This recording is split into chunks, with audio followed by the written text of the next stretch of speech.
Way over. Looks like all systems are nominal. Salutations, class, and welcome back to Pokemon FireRed. Let's get this show on the road here.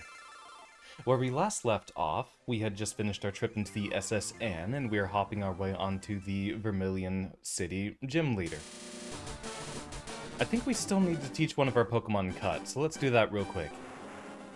If we have anyone even applicable for it, do we?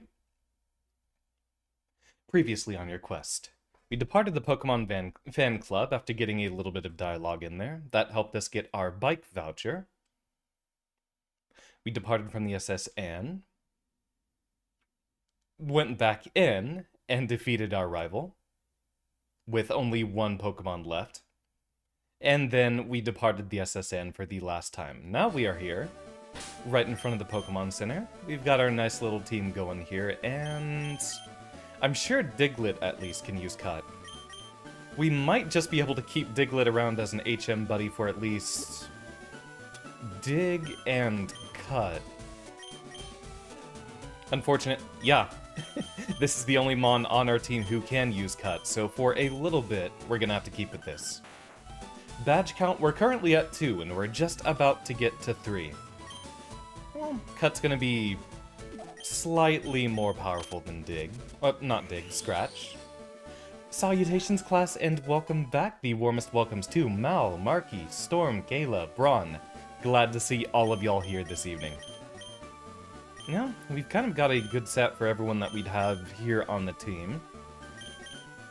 Getting a little review, we've got our 2 hardest hitters of Ampere the Pikachu, and our still yet unnamed Wartortle. Congratulations on the watch streak, Levy. How you doing? And congratulations to Mal on the first. Trouble, our Clefairy, has been in and out. Got some really hard-hitting moves here. Normal to get the stab, and then fighting and ground to get past respective rock or steel types, depending on whatever their type matchup is. I think we only have to worry about one or the other, so for the most part, Brick Break should be pretty much the same on everyone. Yeah, this was before they raised the power of Dig, so Brick Break's gonna be our best option, unless we're going for a stall strategy, which we've gotten a little bit with Viper here, between Glare and Attract, and if we don't need them paralyzed, Poison Sting. So, bit of a stall strategy with Viper here, on top of Intimidate to lower their attack. Diglett's just Digletting. And then Oshiro, probably our 3rd hardest hitter, the Mankey. Also a really well-rounded set of moves. Storm with the absolutely enormous 55 stream streak. Incredible. I am so proud of y'all. This tree looks like it can be cut down. Let's go ahead and do exactly that. Poke our little nose in here. Yo, champ in the making. Lieutenant Surge has a nickname. People refer to him as the Lightning American. He's an expert on electric Pokemon. Really? Bird? They haven't mentioned here, and not flying type. Bird or water type Pokemon match poorly against the electric type. Beware of paralysis, too. Lieutenant Surge is very cautious. He's locked himself in, so it won't be easy getting to him. Is it just me, or do I look like I need to scooch a little bit over here? And we are good. I mean, in the earlier generations, I don't think that was necessarily controversial, Braun. After all, the first 4 games are supposed to be based off of very specific regions in Japan, before they went to America with the 5th generation. Like, Kanto itself is a region in Japan. And if you look at the world map, it's very similar to an area in Japan. I don't think they were trying to be too fantastical about it. This is no place for kids, not even if you're good.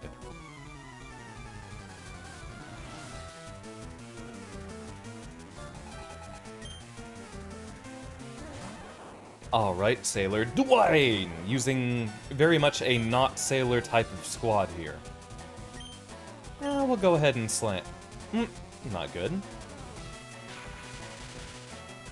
Right! This is back when you could still paralyze electric types. I'm glad you picked up what I was putting down, Levy. This is the only explicit mention of a country that exists in the real world other than just a fictional counterpart. Are we sure? I think if we look deep enough into the Pokemon stories here and there, it should have some other tales happen. Oh, wow! I swear.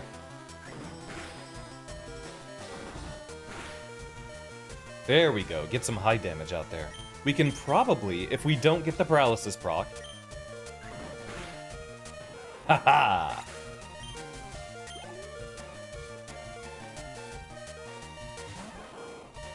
We're immediately gonna need to run to the gym after this one.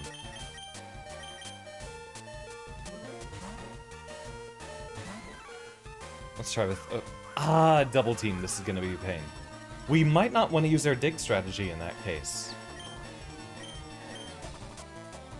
Brick Break's gonna be around the same damage, slightly less.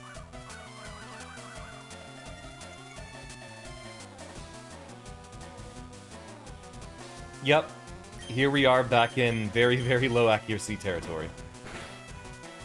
There might be some other references, but modern Pokemon overall has renamed everything to something fictional. Yeah, exactly. But in the very, very early generations, it's a different case. Wow, surprised me. Alright, real quick trip back to the Pokemon Center. Because we get to do that. Healthcare is free. I don't know if we want to focus too much on using Diglett here. Because I don't know how long we'll be keeping Diglett. A lot of our Pokemon can use Dig. I almost want to train up a Nido as a potential other ground and poison type. But if we've got Viper being our designated poison, along with the fact that there's so many poison types in this generation, we're a little stuck for our options here. A true fantasy world where healthcare is free. Maybe it's only free specifically for Pokemon. Imagine that. I'm a lightweight, but I'm good with electricity. That's why I joined this gym.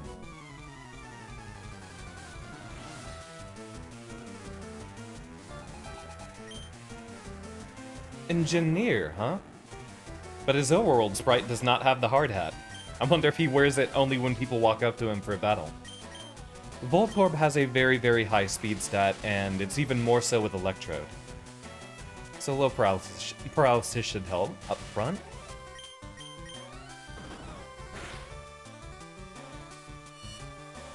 Wait, I wonder if we could teach Mega Punch to Pikachu. Wouldn't that be a slightly more powerful version of Slam?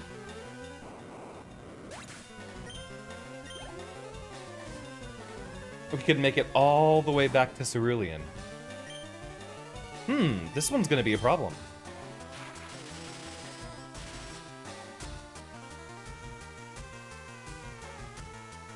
I would like to add on a Magnemite and later a Magneton on our team.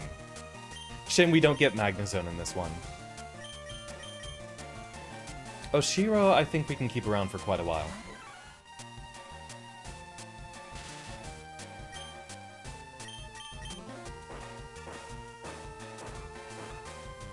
We might be grabbing that Farfetch'd really, really soon. That's something that we can use Cut and Fly with.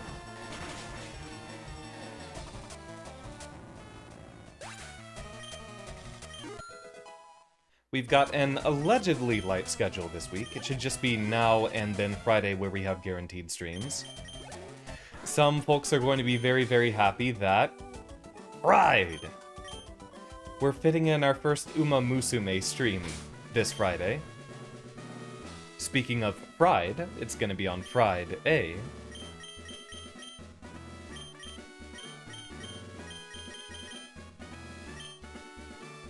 Let's get Viper some representation. When I was in the army, Lieutenant Surge was my strict CO. He was a hard taskmaster.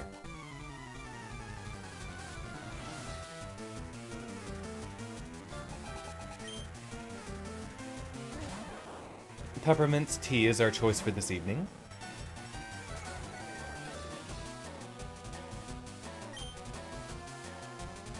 And you know, we can still go for the paralysis option.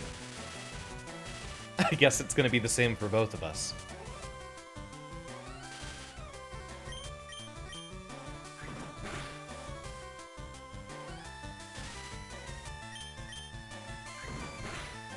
There's a lot of poison types for us to choose between later on. I do think it would be cool to get a Scyther and an Executor.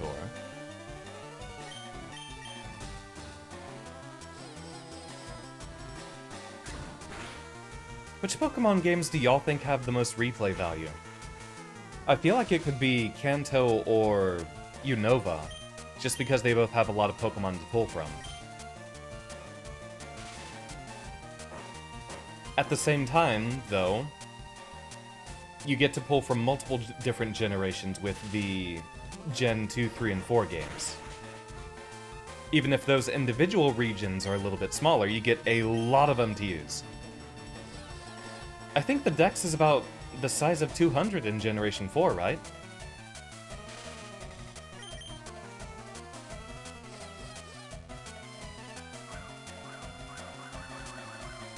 Though, if I remember, Diamond and Pearl were very, very weird with some of their type distributions. Such as very, very few fire types, so it ends up being Platinum, where they balance it out a little bit more. Stop! You're very good!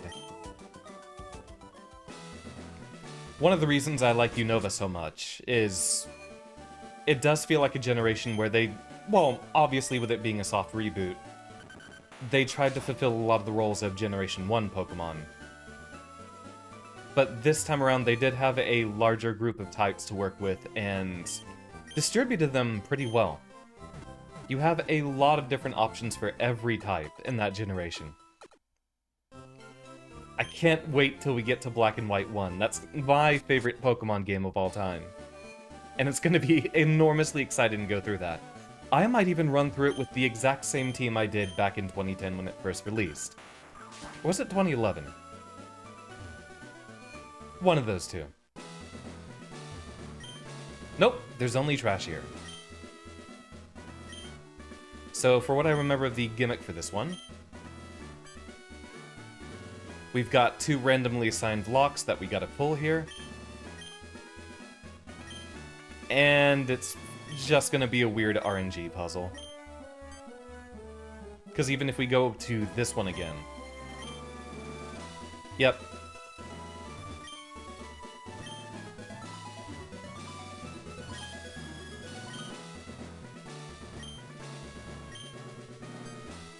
I don't think there's any... There we go. There's not really any strategy to it other than if you happen to get the very, very last switch after checking a lot of them, then you do have a much tighter set of choices for the second one. But it really is just an RNG puzzle through and through. Alright, let's save Diglett for somewhere in the back.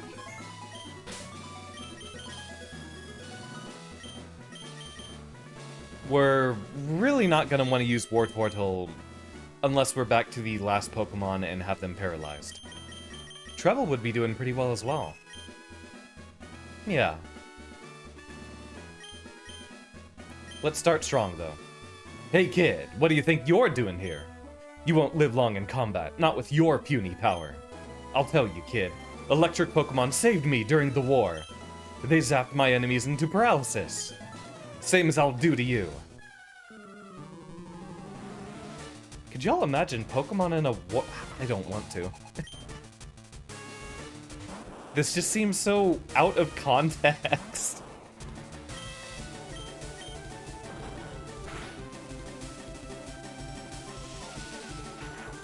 Shockwave luckily does not have a chance to paralyze. He's demonstrating the signature attack that this gym uses.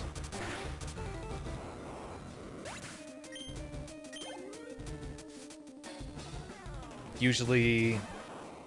Yeah, no, it's not going to be the main one yet. Ampere might just be able to sweep this entire gym. And then Raichu. The big cheese. And we're still faster, wow.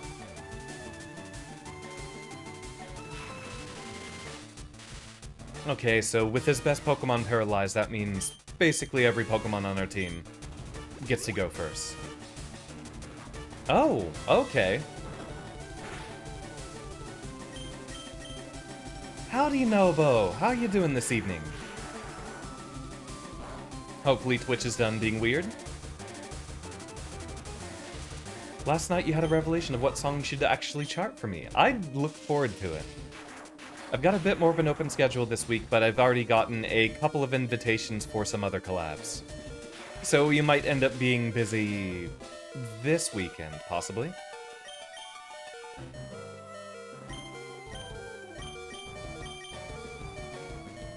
Oh, no. Well, I look forward to it, Novo. That sounds hilarious. Yep, initially I only scheduled... You know what, we'll do a tract for the funny. Initially I only scheduled 2 streams this week, but just today I've gotten 1 potential invite, and I have gotten an idea of what we could do as a potential guerrilla stream on Saturday. I'm gonna leave myself a bit more open time this week so I can focus on prepping a game dev stream for y'all. An April Fool's set of levels. With that coming up so soon, you're right! I don't think I have a specific April Fool's stream planned. I wonder what would be appropriate for the occasion. Something small we could get through.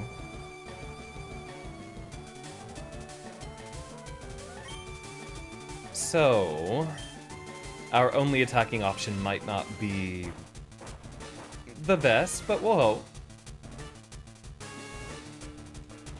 But welcome, welcome, Ame. Delighted to see you too. That should oh, that won't one-hit KO.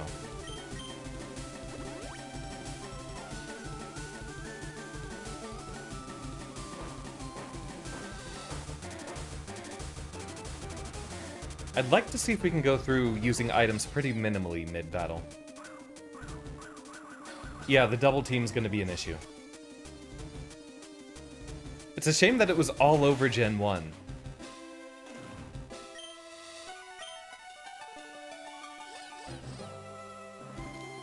We'll still get more damage each turn just using Dig. Almost twice as powerful, and it's super effective.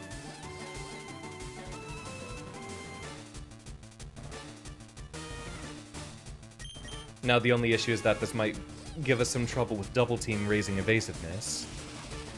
But Raichu should be skipping several turns in a row.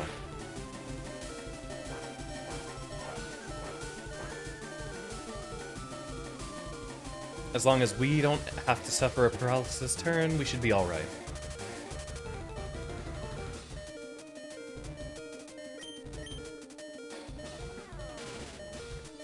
The low HP quick attack attempt.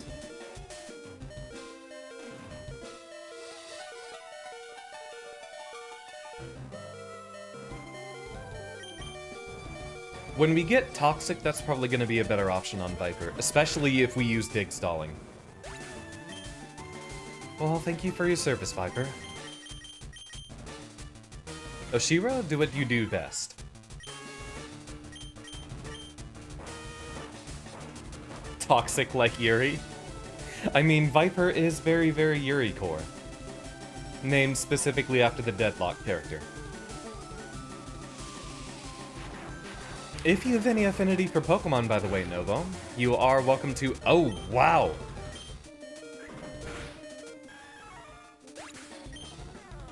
We don't have any never miss attacks on our team, do we?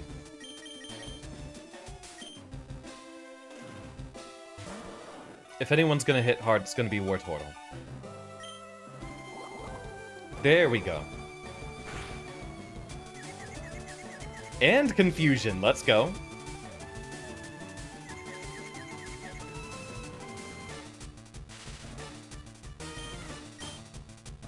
I take it that means you've been playing Balatro, Novo. Hopefully that just means Balatro. Look at that, Wartortle getting the win. Now that's a shocker! You're the real deal, kid. Fine, take the Thunder Badge. The Thunder Badge cranks up your Pokemon speed. It also lets your Pokemon fly lightning quick anytime, kid. You're special, kid. Take this. TM34 contains Shockwave. Teach it to an electric Pokemon.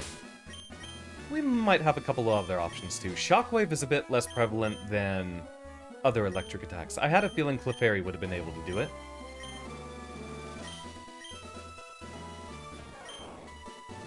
Higher power than Thundershock and never misses. So this will be our move of choice on Pikachu here.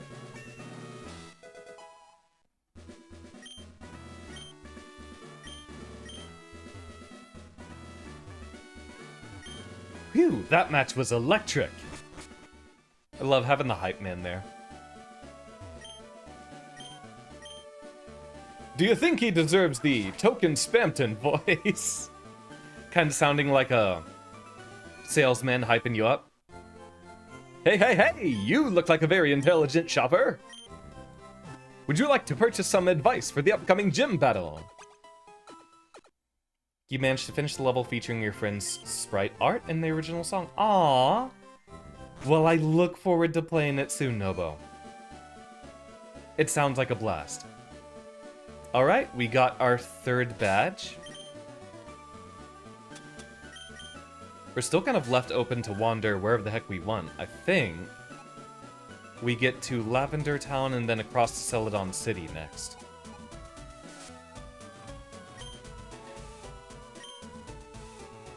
Let's see if we can get out to the side. I don't know if we're blocked off by the Snorlax here.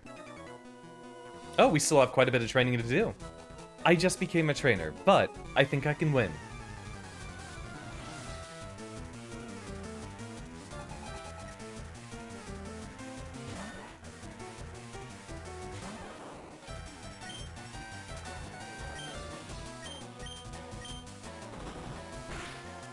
Do we have any good Steel-type attacks this generation?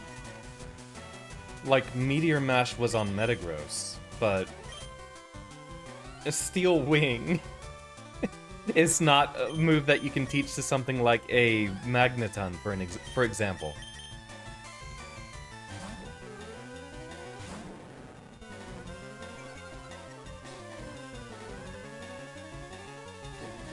Hey, hey, hey! Do you want some... I'm not going to be saying that word on stream. Dog? For just boot boot boot Cromer. Believe me, Chris. By myself. So you can level 99 with me. Yeah, I've heard the term HM buddy at this point, and that's the one that I like to stick to. Ideally, if I could spread it around to a lot of different Pokemon, that would be even better. That's why having a designated water type was good, so that you can have someone, well, double up on Surf and Waterfall, I suppose. Shame both those moves are kind of redundant.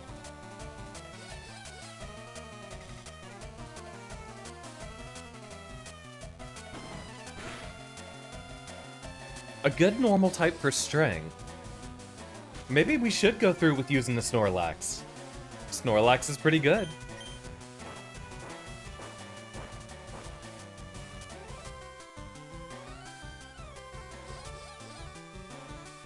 Cut's kind of the only odd one out move. Rock Smash is kind of weak, but yeah, it's a fighting type move, so we can use it on a fighting type mom.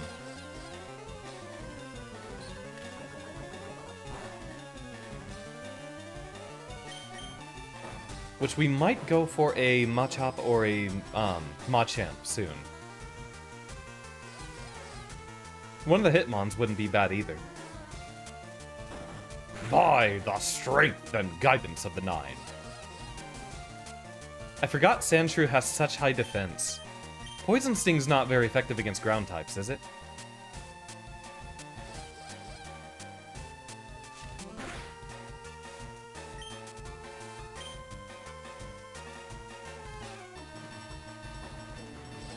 Maybe Mankey's gonna be our best option just for having the ability to hit basically any type. Chris, I love that fucking bird that I hate. That burns you. You know, the one that flashlight chicken. You were never there for our original playthrough of Deltarune Chapter 2, Novo. Then again, most folks weren't. I think only Marky was there for that. If you'd be willing to frighten yourself by listening to me back when I did the voice acting frequently. That's still on YouTube, and I've been thinking maybe do like a whole week's worth of Deltarune when we have news of Chapter 5? Yeah, Chapter 5 coming out.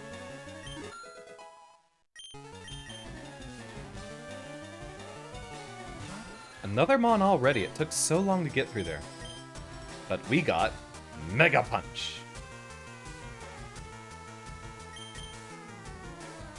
More like Missing Punch, am I right?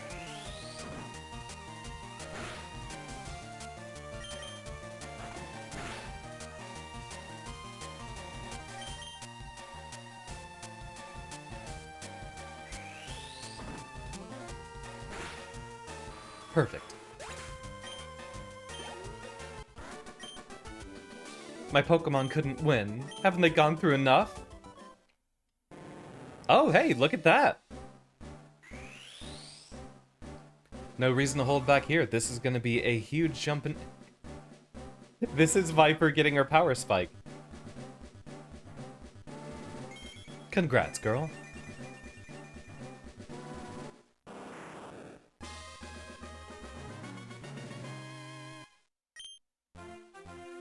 I feel like Generation 4 added an extremely large amount of moves that we needed a long time ago.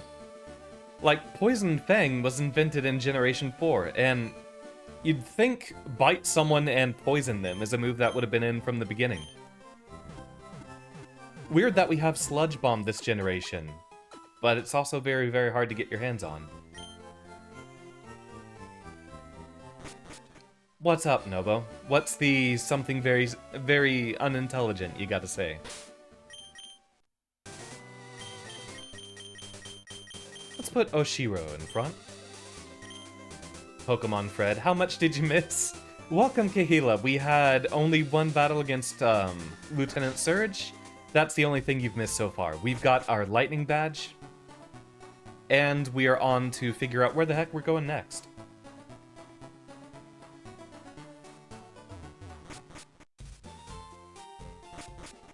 Thank you for the lurk, Storm. You're in the right place because that's very common with words, Xander says. I love you too, Ame. Glad to see such affection hasn't died betwixt us.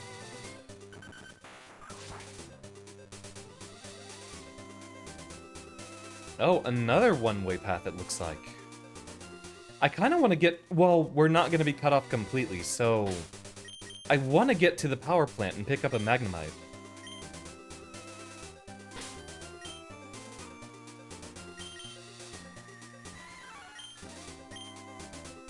There's a lot of cool Pokemon I want to pick up, and you know what? I mean, Ampere's kind of kicking some butt. Wait a minute. Let's check something out. 80 power, 75% accuracy. I think Mega Punch... Yeah, completely beats that out. I know Raichu gets a lot of punching moves. Oh, I know what we forgot. We got our bike voucher from the Pokemon Fan Club, so... We do not have Flash yet. Oh, that's a bike voucher. Okay, here you go. Thank you. Come back again sometime. And the thing that everyone does. The most important item. Immediately gets registered.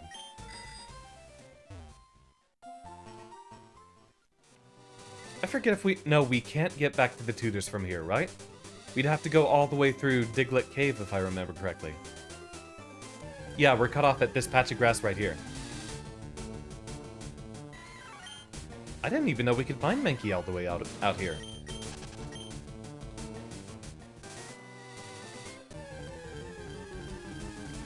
Nobo's on a roll this eve.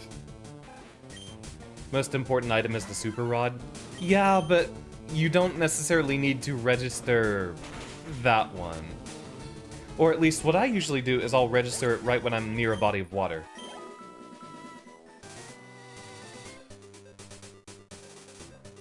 You know, you have a point, Kahila. We could go catch an Abra right now. Did we run out of Pokeballs? Well, it's a good thing we're not out trying to go catch more Pokemon as is.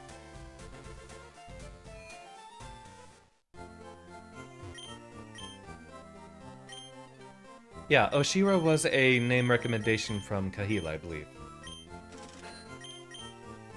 Right, balls are in their own pocket. That's what it was. We have items split up very, very strangely in this game.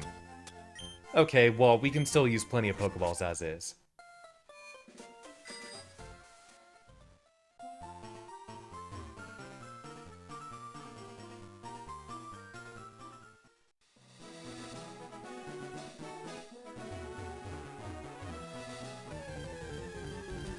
I will always remember this being the patch that you find Abra in. Because I found one the first time, I thought it was cool, and I'm like, oh, I want one! Teleport, teleport, teleport.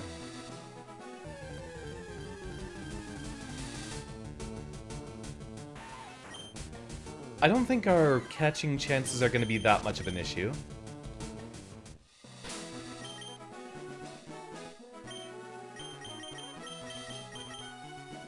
Viper, I think, is going to have better stats than basically everyone on the team by now. Nah, that's about even with Wartortle. Doing pretty well, though.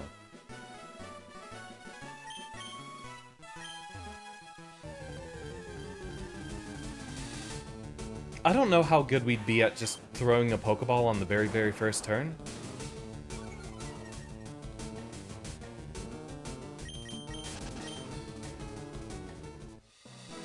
One letter off from Oshiri. Oh, a Pidgey, that's cute.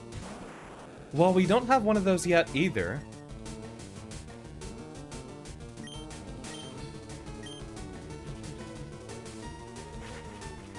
I don't know that we're necessarily going to train it up. No post-cert. Wild chat tonight. Wild. This should do some pretty substantial damage. Yeah, about a third.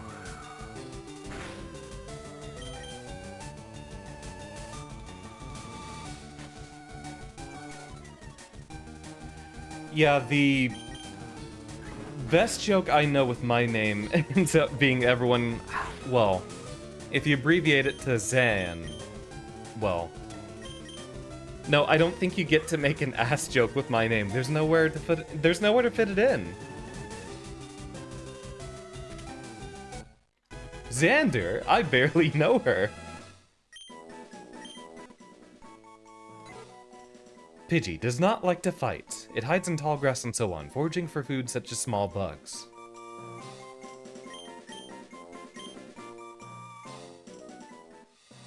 White boy has no... No, don't y'all start piling on that. That's Ame's favorite joke to make.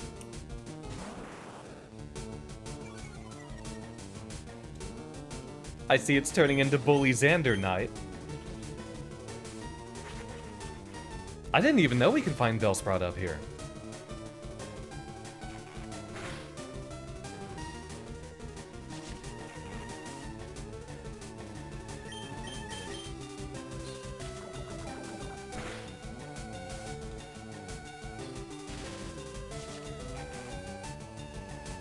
I think we don't even really need to lower your health more. Lobbing a ball out there should be good.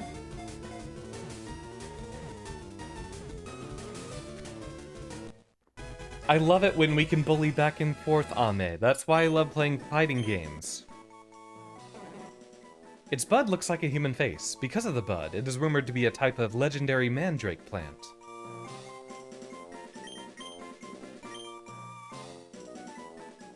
I do enjoy a good back and forth though, Ame. That's true. You know, when we see an Abra, let's just lob a Great Ball and see if that works.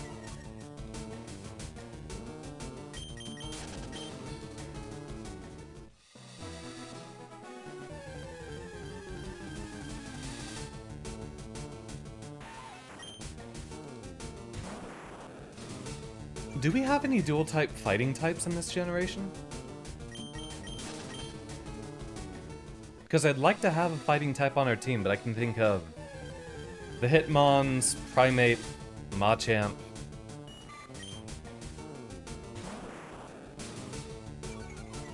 Poliwrath would be a cool choice. Unfortunately, we are not going to be doubling up on water types, though. Last Saturday, you celebrated your father's birthday. He is... I'm old! Years old now. They were also given the weekend homework of editing a video. I don't think we KO with a single poison sting here, do we? Never mind, we do. The day we're also given the weekend homework of... Aww.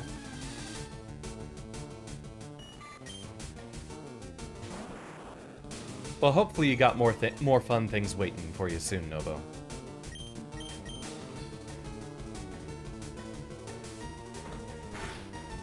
I forgot Glare is imperfect on its accuracy.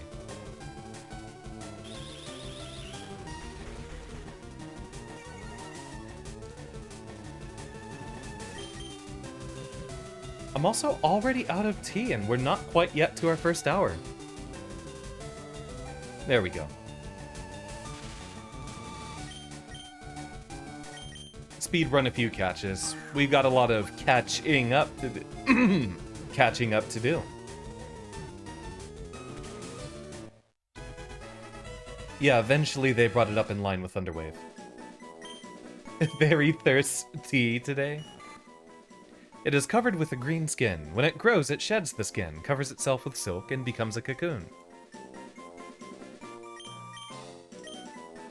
Yeah, we're gonna be going on a catching rampage. I don't know if we even get to the 4th gym this stream.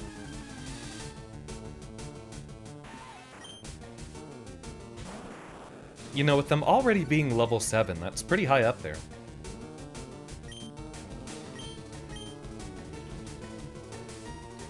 Like, if we found a level 8 Weedle, we'd need to just level it up twice and it'd be fully evolved.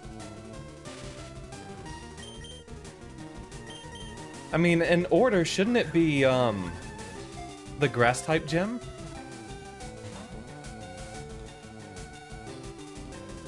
Yeah, ideally it's Erica. I like how much freedom we're given in the Kanto region. Wasn't that also the case with the Gen 9 games?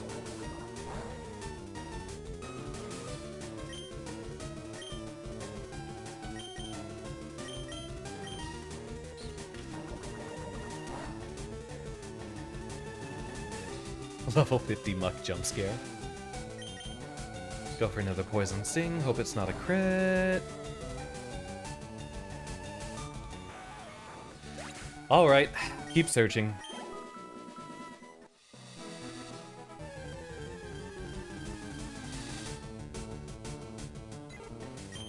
Sounds like you're very, very excited about Vivid Stasis, Nobo.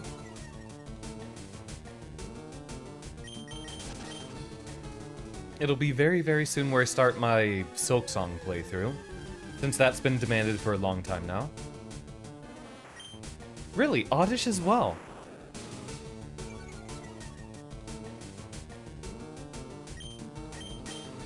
I could see about fitting in Vivid Stasis. I'm trying to be a little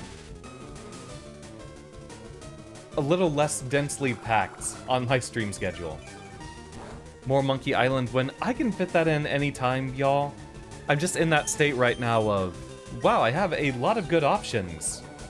But what fits the vibe and what fits my schedule? Especially considering right now I have a kind of 50-50 chance that I end up getting 1 or 2 collabs in a week, too.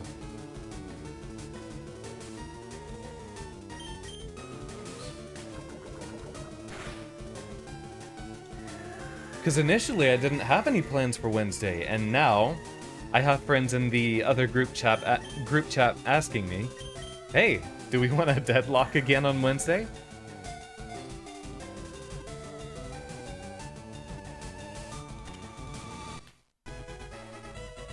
Well, I noticed you have been able to be around a lot more often for streams, Ame. Its scientific name is Odium wondrous. At night, it is said to walk nearly 1,000 feet on its 2 roots. I forget where we grabbed the EXP share. Might need to look up on that one.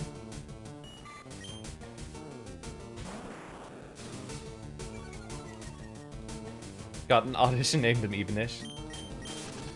Aw. Well, again, this is the slightly later streaming bracket, Ame. If dialing our streams back an hour earlier is better for y'all, it is more responsible for me. The house left of Snorlax.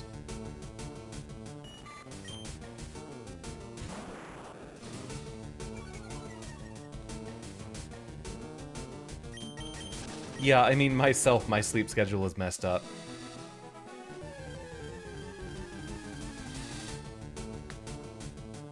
But if you are able to make it more often, Ame, I could definitely fit in the next Monkey Island.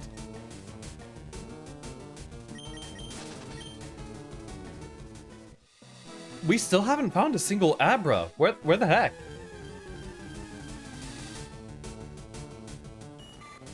This is supposed to be the patch where we find Abra, right?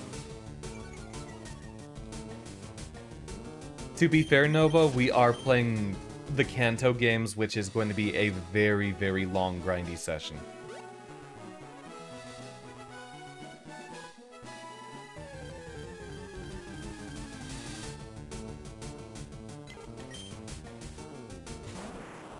Yeah, RNG can be weird like that. Especially with the version we're playing.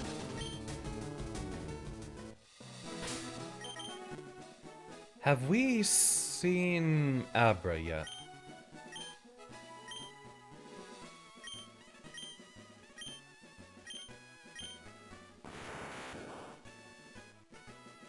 Yeah, should be anywhere up here.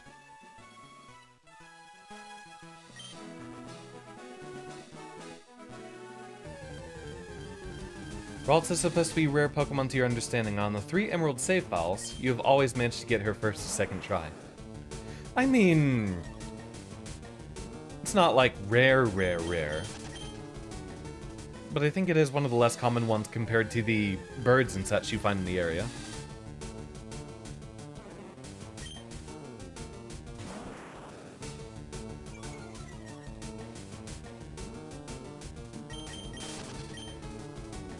This could go a little bit faster if we didn't have Intimidate proccing every time.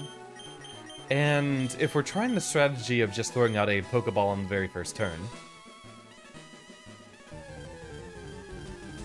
Fare thee well, Nobo. Been glad to see you. And yes, let me take care of that Hydrate, Ame.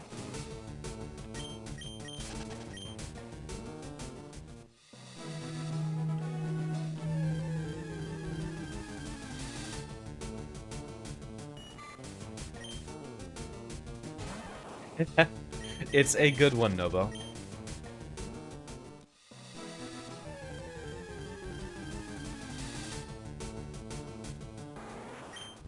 I have never once done a Nuzlocke myself. Fare thee well is exactly what I say to a lot of people, Ame. I like being polite. I like being eloquent. Even if a bit ancient in my diction.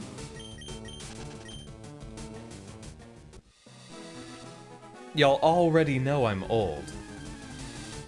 I could be spouting mid-2000s memes. From the dawn of time, back when dinosaurs ruled the earth. Of which I was there. I saw them.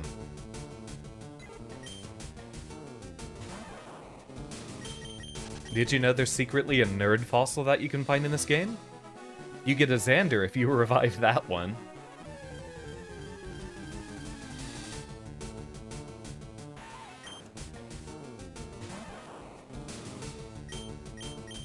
People made fun of you for using the word among.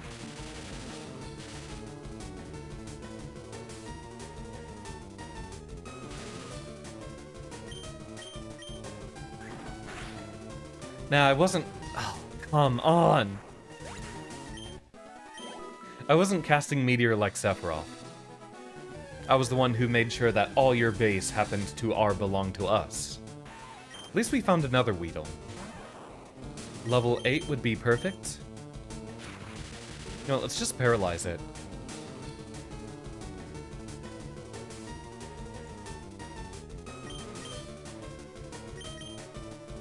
please be enough? Darn.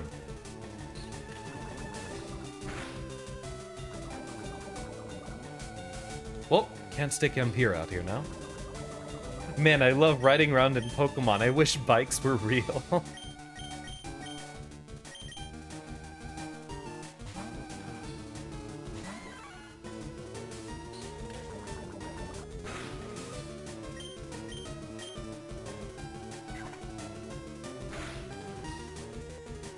Good. Perfect.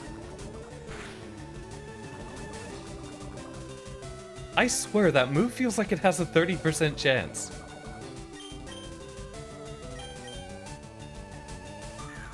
I suppose they do look like that. Especially if I do this. Y'all, why have I not started playing Calico in Deadlock? She does this all the time. This is her default expression. It is 30%, not when I'm using it. Often found in forests and grasslands, it has a sharp, toxic barb around 2 inches on top of its head. He'll sting you from both ends.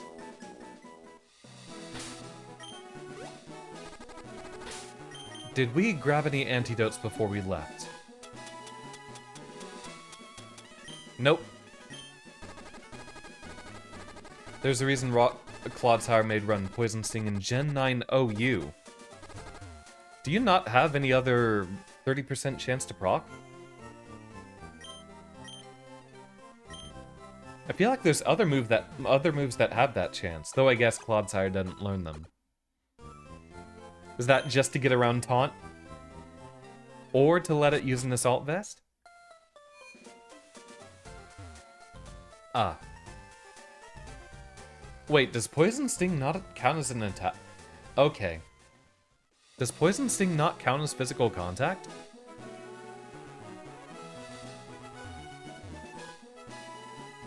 Yeah, for an anti-stall Pokemon, that makes sense.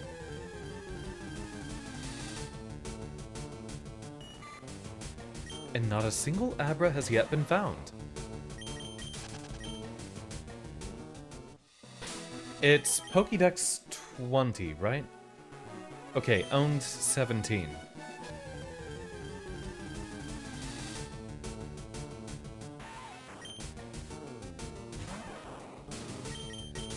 Once we get the EXP share, raising a few Pokemon shouldn't be an issue. We get an extra 4 just from leveling up the bugs.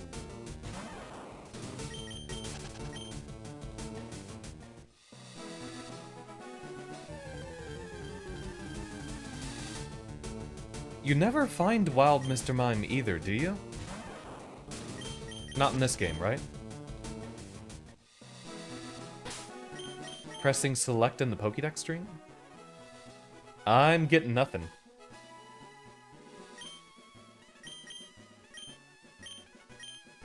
Yeah, nothing happened here.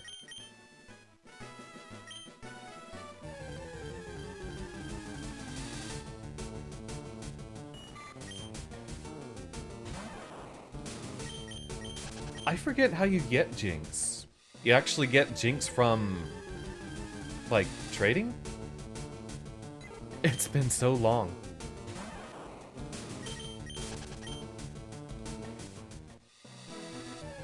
Still no Abra. Okay, that checks out. It does feel very Gen 1 of them to give you rare Pokemon that you can only trade for.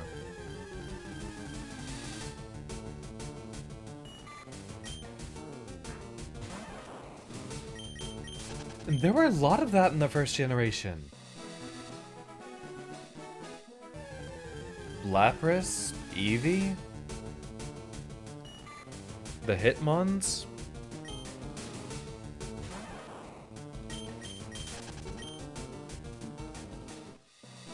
Pokemon that you get as gifts. Also, we can cut through here now.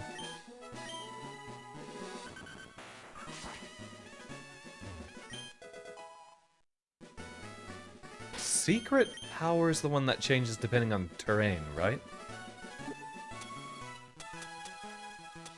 It's funny how they could have separated the blue items here into different pockets.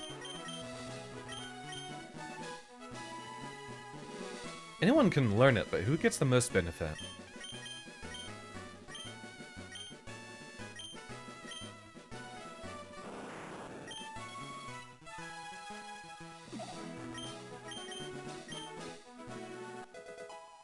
Y'all, I miss the secret bases from Gen 3 so much. I think maybe my second favorite games in the whole series might actually be Omega Ruby and Alpha Sapphire.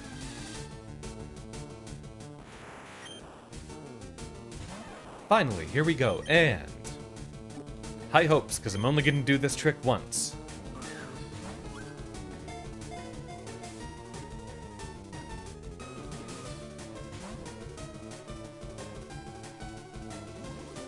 Alright, we come back later.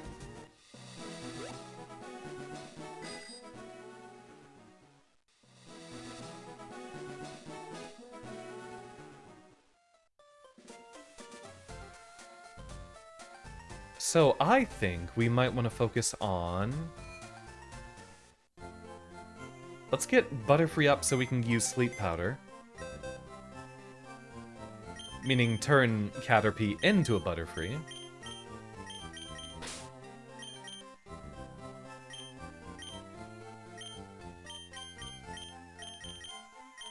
I don't know who we replace yet.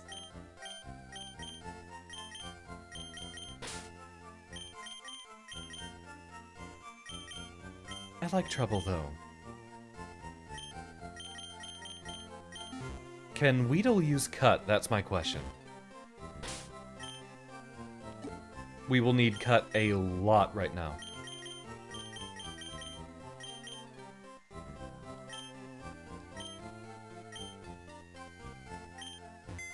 I suppose that could be Scyther's job later on. I just like Scyther. Yeah, no, you gotta stick with us. Well, we will need Cut. We'll leave you behind for the moment, Viper. We'll just do the trick of leave them out in front, swap them out. It should not be hard to level these two up, just a couple levels.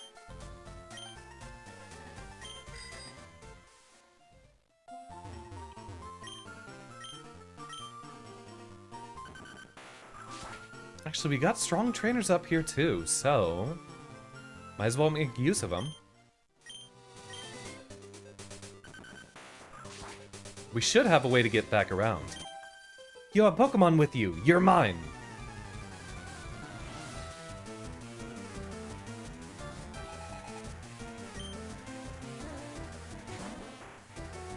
Picnicker's gonna have a lot of them.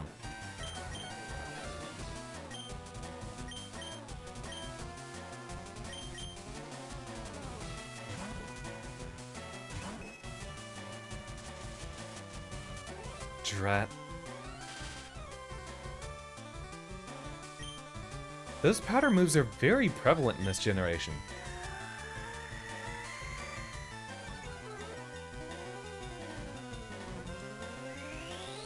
The Wrapping Lass is a Nuzlocke gatekeeper? Yeah, having 4 of them here.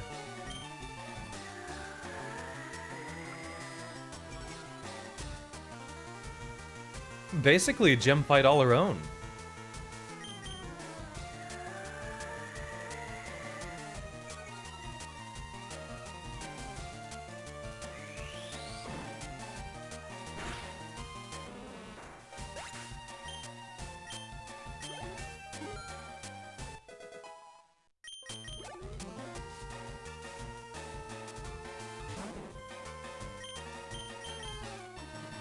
We will have to do the switching technique. Stunsborn wrapped with infinite PP means her Bellsprouts can kill literally any Mon.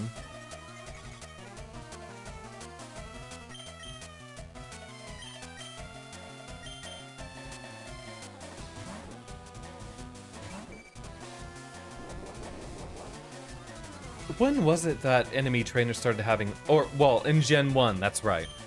You're talking about the original Red and Blue when they didn't have to worry about PowerPoints.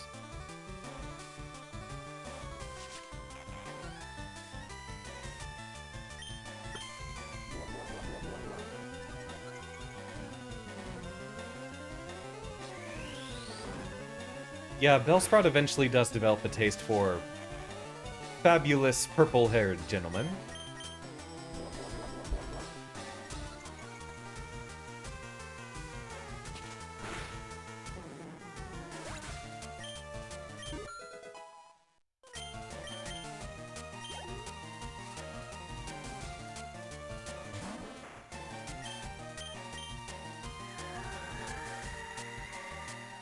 And RBY is click Stun Spore or Sleep Powder if there's no status. Or... Aw. Or click Wrap or Vine Whip otherwise.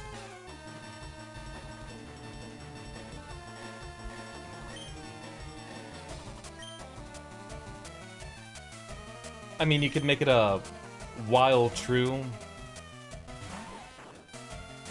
if status, then Wrap, else Stun Spore.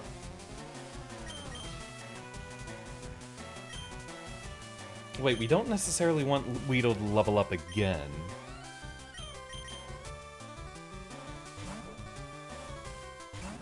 Not until it evolves.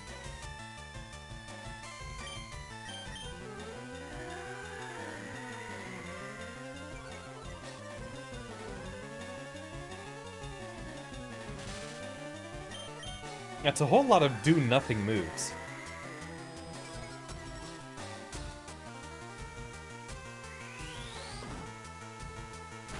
Else Stun Spore or Sleep Powder.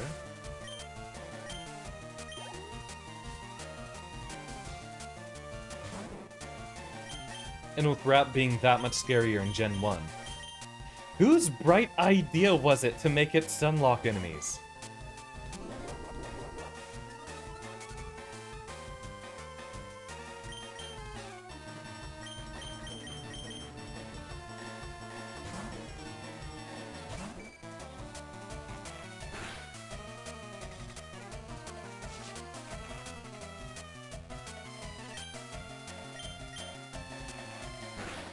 Enemy AI got power points in Gen 2 because they introduced Spite and Grow. Oh, okay, okay.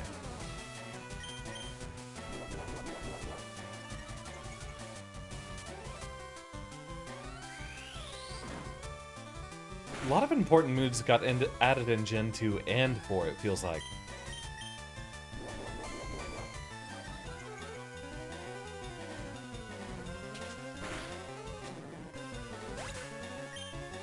Gen 4 brought a lot of special and physical versions of a lot of moves you needed. Weedle is evolving.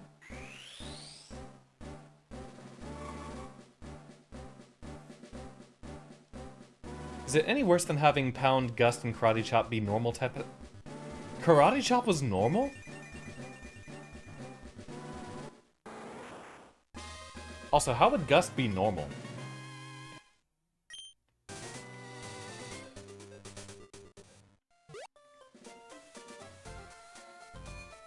Gen 1 is wacky. I don't know if I'm ever gonna play the original Red and Blue.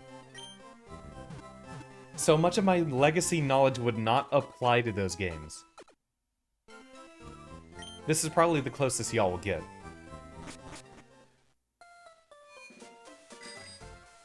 Right, back when Bird type was a thing. There's a lot of jank in this in the first generation.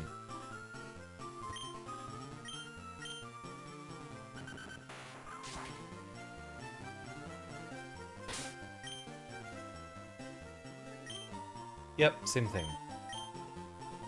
One more level up. Wait, that's right. Kakuna, Metapod, Caterpie, and Weedle. They're all part of that really, really weird specific group of mons that don't get to learn almost any move. Like, you have to let them evolve before they can learn basically anything by TM. Aerial Ace on a Diglett makes no sense. Why? Wahaha! Great, I was bored, eh? Same with Razor Wind, which they never updated because no one would use it since it's strictly worse than 2 tackles.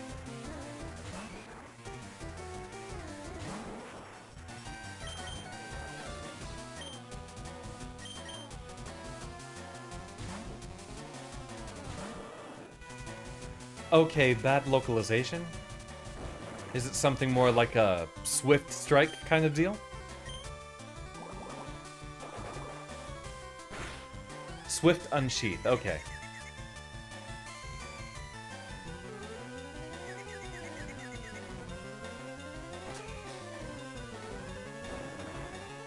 Cool that it's a flying type move, though. One thing I like about Tohomon is that the steel types remain, or I might be having a weird distinction between Puppet Dance Performance and Tohomon. We'll just go ahead and Water Pulse you immediately. Kids wouldn't know katana styles. It's funny how much Japan there is in here, so early on. Keep it coming, eh?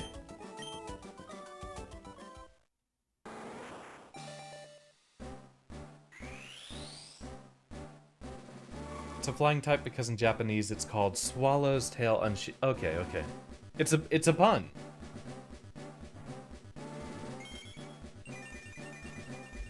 Also, I just looked at the time and we ran out of tea, so let's go ahead and do our first break here, and we will be right back in a little bit. But before I forget,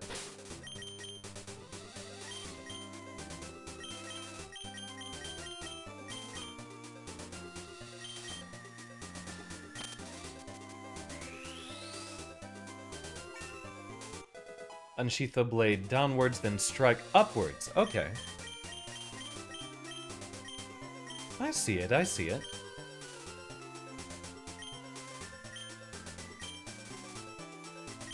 Actually, I don't think we're going to be using B-Drill much in combat.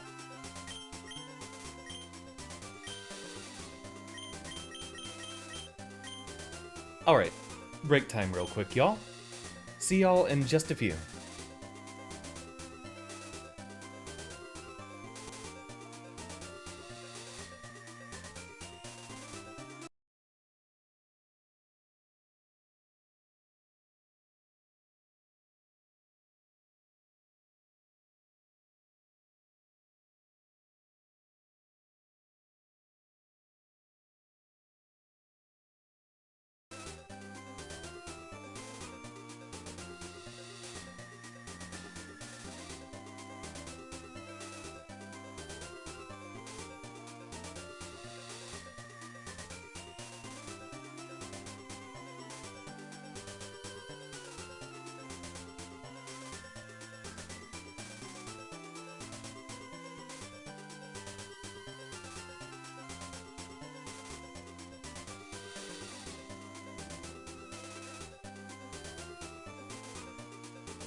And getting our way back in. Took a little bit of extra time on that one because I had a couple more chores to take care of, but here we are again. Route 9, Cerulean City to Rock Tunnel. So Beedrill's evolved, now we get to do the same thing with Caterpie instead. And I think we want to focus on getting a sleep on the Abra, and then catching it. Gonna be hard to catch him right off the bat.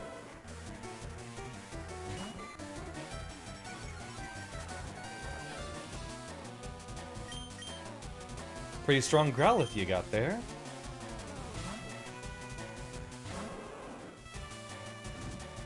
You know, we haven't been hit by a pursuit yet. Hopefully it's not something we gotta worry about very often.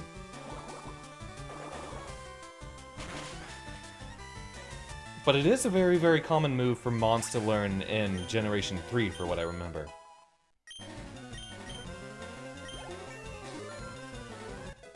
Good level up.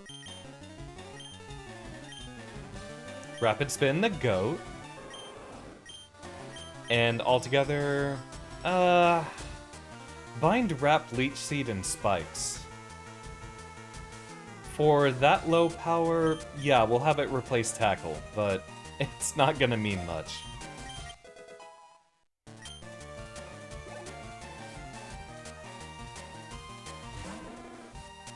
Oh, that's a cute find.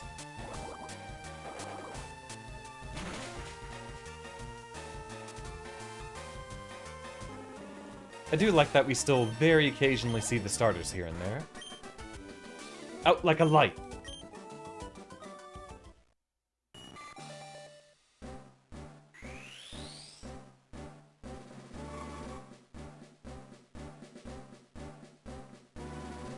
Yeah, there's a lot of moves that... Things like Aerial Ace, which you kind of get an idea of the Mons that get to learn them. Funny that you mentioned U-turn, because that's another thing. You also see it on a lot of bird Pokemon. Yep, same song and dance. We gotta level up Metapod a bit. Do you think that U-turn and the like would be more balanced if Pursuit worked on them? Absolutely. I kind of miss Pursuit as a move. It's a really, really cool idea.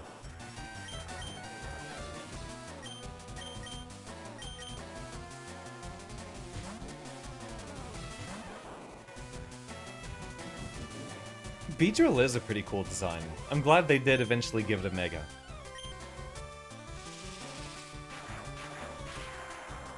And yeah, something to block Pursuit and, not Pursuit. U-turn, Volt Switch. I mean, Volt Switch you block with ground types. If Revibrant learns U-turn. That would be really, really funny. It's also weird that U-turn's bug type, but I guess making it a weak offensive type kind of makes it slightly less oppressive.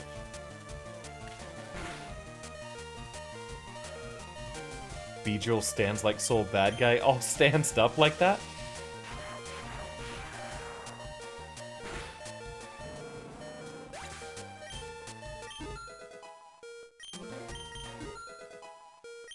Perfect.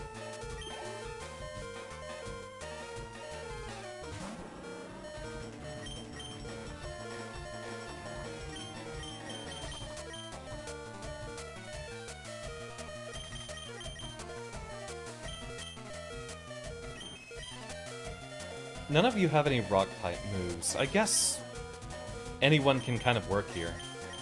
We get a Thunder Wave off, and hopefully we get the Paralysis chance.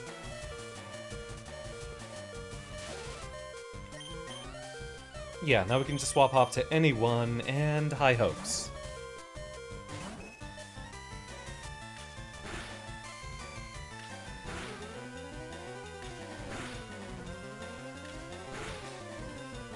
The little pause between every attack can get infuriating sometimes.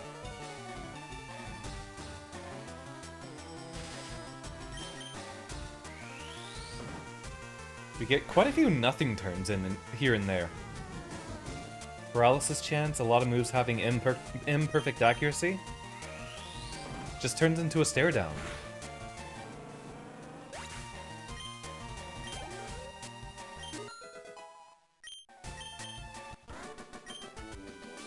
What? What a total waste of my time. Scream at it, all caps.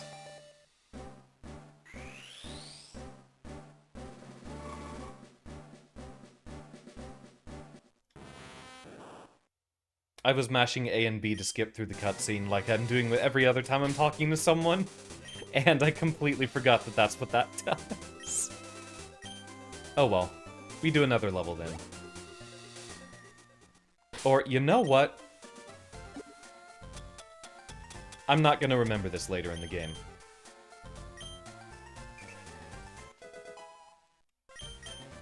Now, hands off the controller. Yeah, every time I'm in the cutscenes, I'm mashing A and B, but I forgot that that's how you stop Pokemon from evolving in this one. Well, that's the case for every single one of them. Yeah, yay for being lazy. I don't want to sit here on these too long. Wait, when does Butterfree learn all the powder moves? Don't tell me I literally skipped the level I needed. Hold on, I'm looking this up immediately.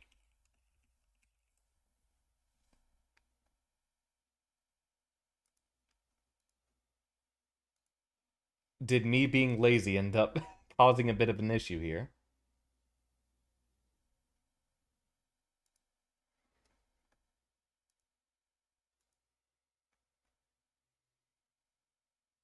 Oh, Confusion at level 10, we don't care. Sleep Powder at 15. Oh, wait, that's Ruby Sapphire. FireRed and Leaf Green, Sleep Powder is level 15. Never mind, we still have a few more levels anyway.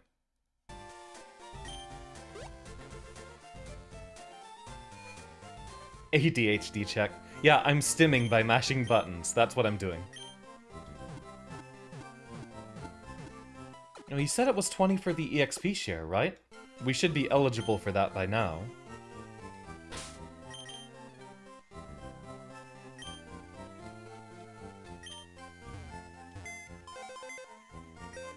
We're not going to be focusing on Diglett / Doug Trio. Welcome back to the squad, Viper.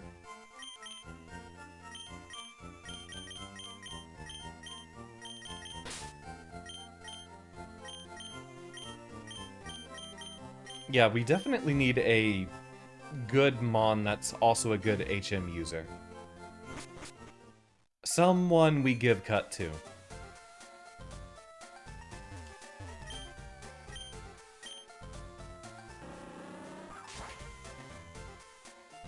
A lot of grass types learn cut, I suppose.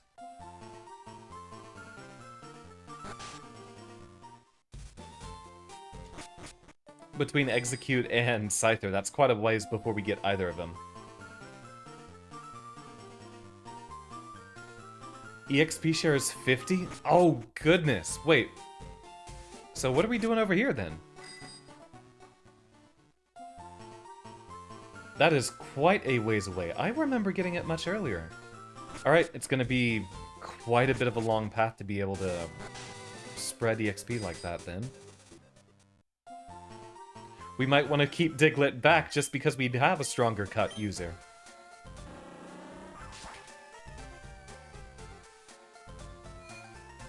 In that case, we might as well wait until Execute gets Sleep Powder, right? We might just wait a long time before we come back to get an Abra.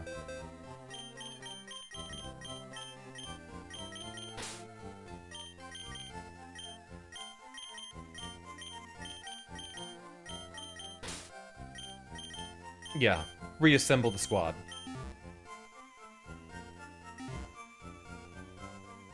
It's funny that Butterfree learned so many moves so close together.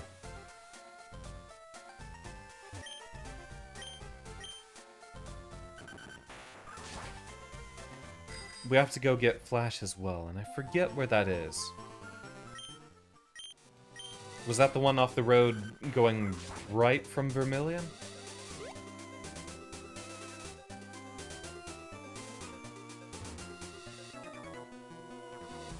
Go, my super bug Pokemon!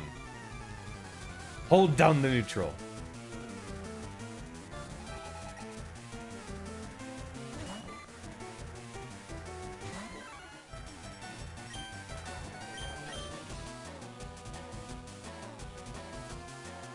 Interesting that Oshiro just has so many different types he can hit with.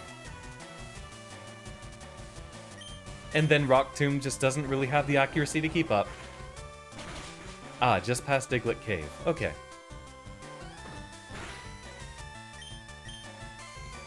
Why is your Caterpie level 20?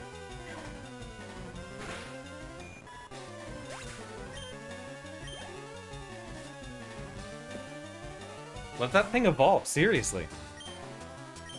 Right, I forgot about Venonat and Venomoth. Again, more poison types. Venomoth is cool, though.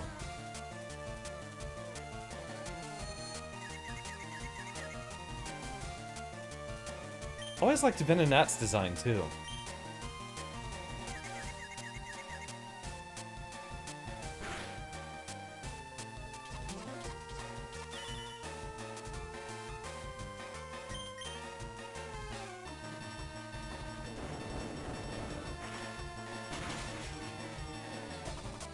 I assume you meant to type pillars right there, Kahila?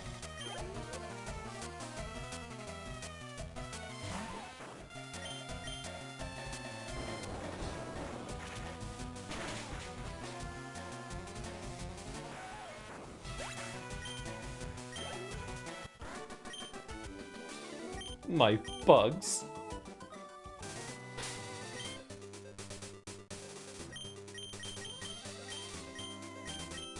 Viper and Oshiro are both doing pretty well.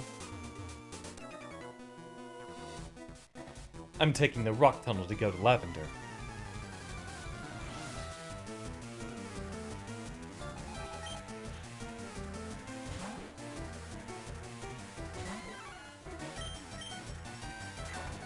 So maybe there's not all that much of a reason for us to be trying to get a Magnemite and then backtracking.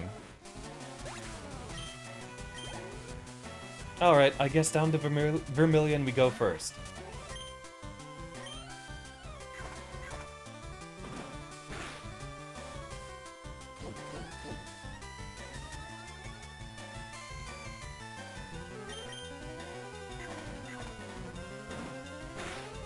I like how Brick Break's animation changes depending on whether or not they have a screen up.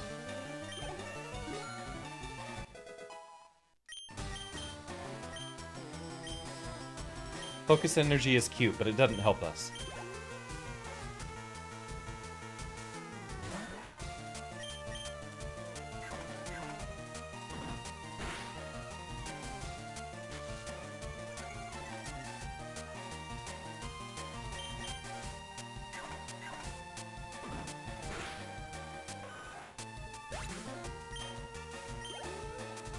And you know, to this date, I have still not found anything better than the peppermint tea for our streams.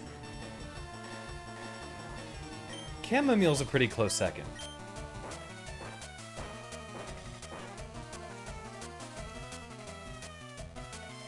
Mankey unevolved until 31. Does it learn a pre-evolution exclusive move around then?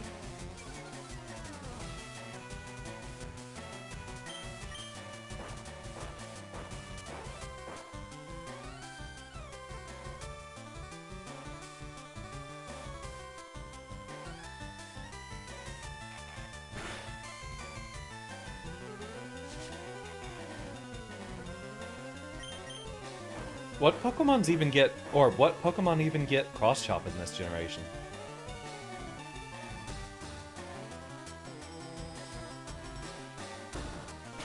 Okay, so it is Cross Chop.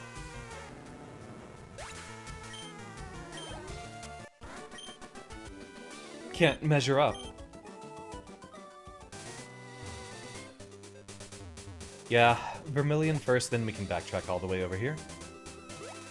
We've got a lot of trainers we're running into. Funny how they trap you into a whole bunch of battles over here. If you make the mistake of falling off that ledge and then, oops, never mind. You still have to do a whole bunch of fighting to get out.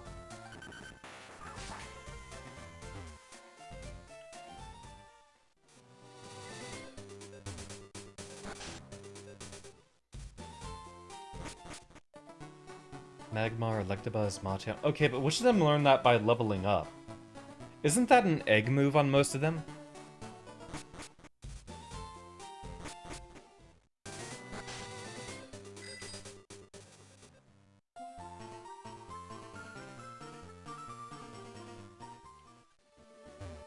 Get our healing in here.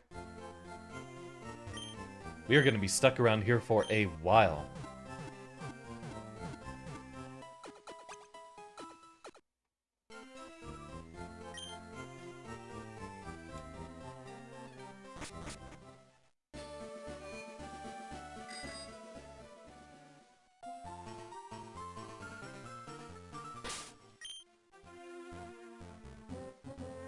Yeah, I guess we focus on training any of them. Only Menki and Machamp lines learn them. Aw, thank you, Toru. Or Tofu, if there's a preference between those two that you would like to be referred to by.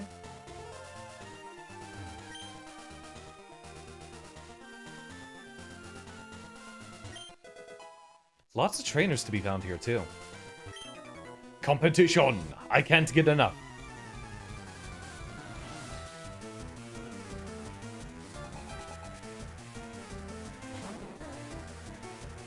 Not even Poliwrath, that's so weird. I remember I once went through the very long process of getting Cross-Chop onto an Electivire in Gen 4. I can't remember what I trained up for it, though.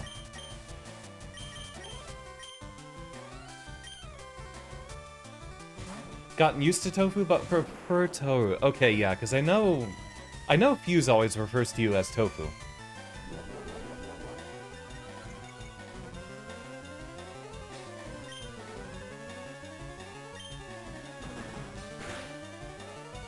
Okay, secret power is Slam on grassy terrain? I forgot what gets Needle Arm. Because I know Needle Arm was one of the most common outcomes of that. Run's going pretty well so far, Toru. We're not doing any special challenge, so it's just a regular playthrough of FireRed.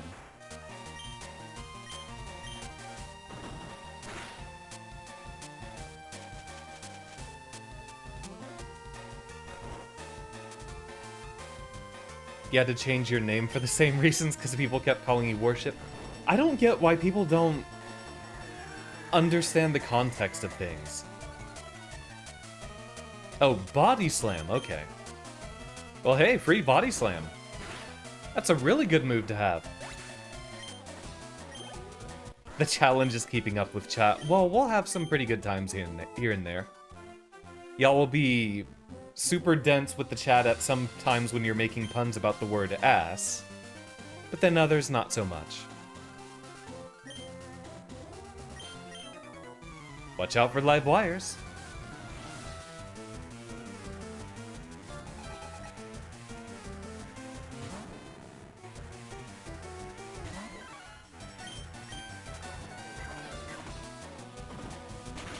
We don't really need to fixate so much on Magnemite or Magneton, because, let's be real, it's gonna be a Zapdos by the end that I'm using. First chance we get Surf, I'm going out for Zapdos.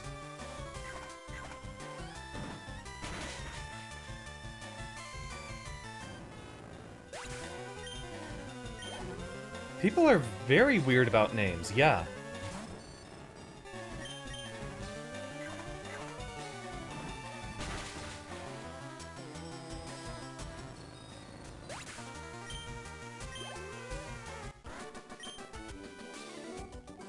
Whoa, you spark plug. Aw, I did just hydrate, but I'll take another one, Ame.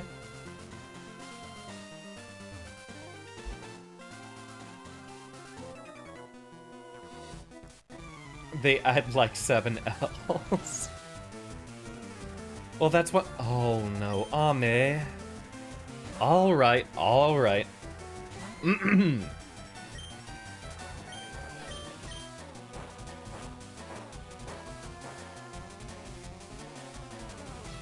Let me grab a bit more ice. That tea's warm enough that I can sip on it, but not chug.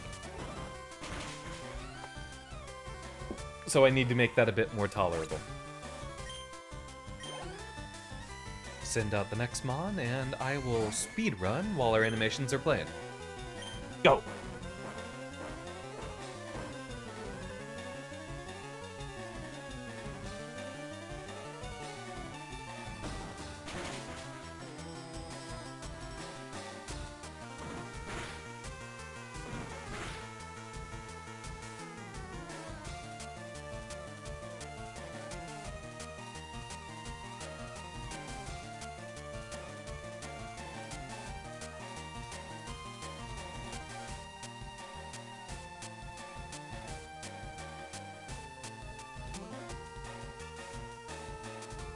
Oh, and a rainbow install. Let's take care of that. And of course, while I'm tabbed out, that's going to mute the audio.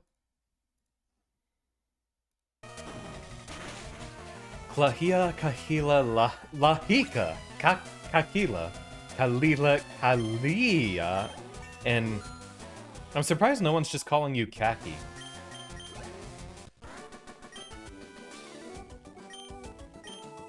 Well, I do consider names to be very important to identifying people.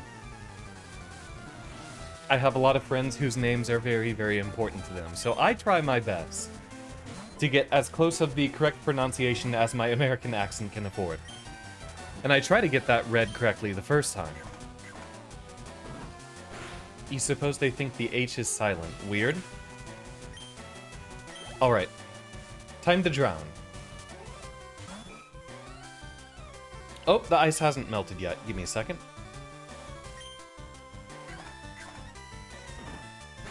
And maybe I put in a few cubes too many. This is true, he's painfully white. What part of me being so white is painful, though? Tell me, Ame, how could it hurt you with me being that white?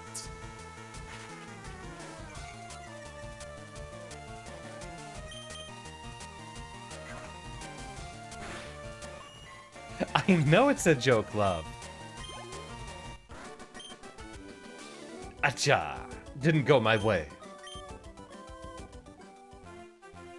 You wonder about some decision. Okay. Tell me, Kahila.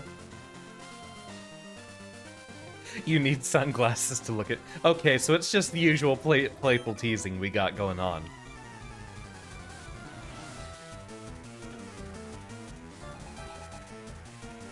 Okay, here we go. Drowning Xander.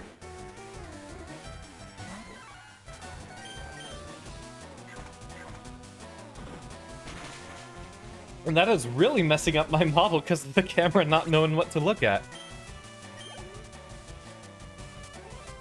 I need to make a compilation of every single shiggy wiggy from me taking a drink. Not every single one, but enough of them.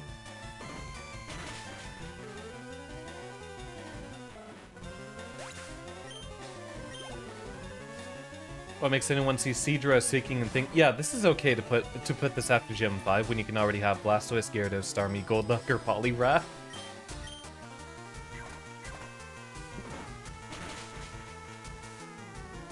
They were still figuring things out in Gen 1.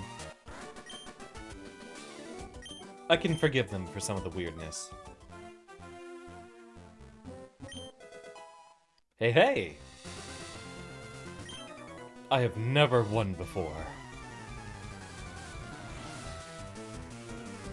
Aw, heartwarming.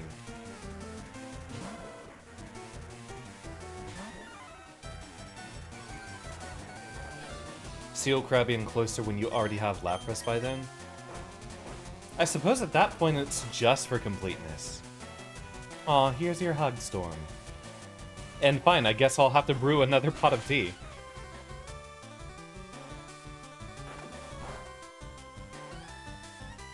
Ugh, because I'm almost done with this one.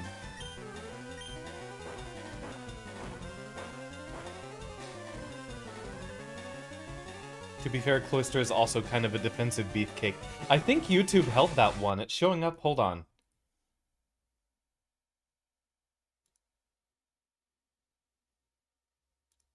Yeah, it's showing out. It's showing up darkened on my end, but I can still see it. Howdy, Jay. How you doing? And evolved to level 31. Got it. What's on your mind, Jay? How you doing? Happy as always to see ya.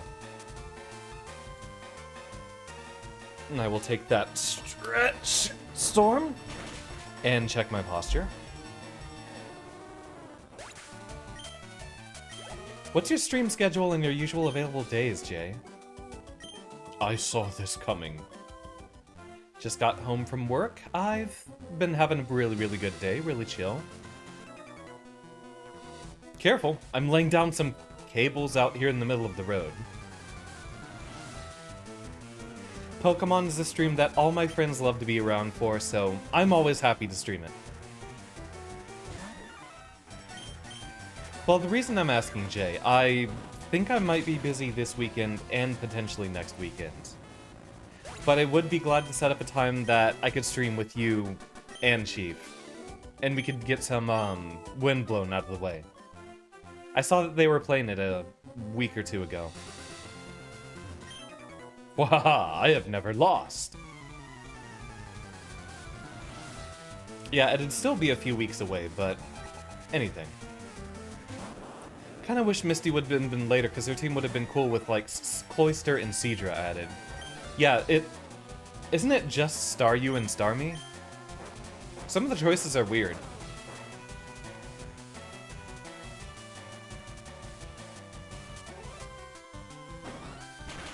Yeah, especially considering Ice was a type, but we also had...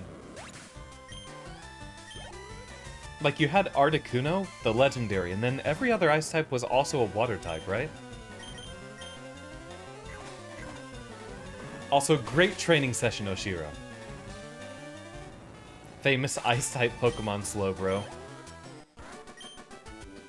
My first loss!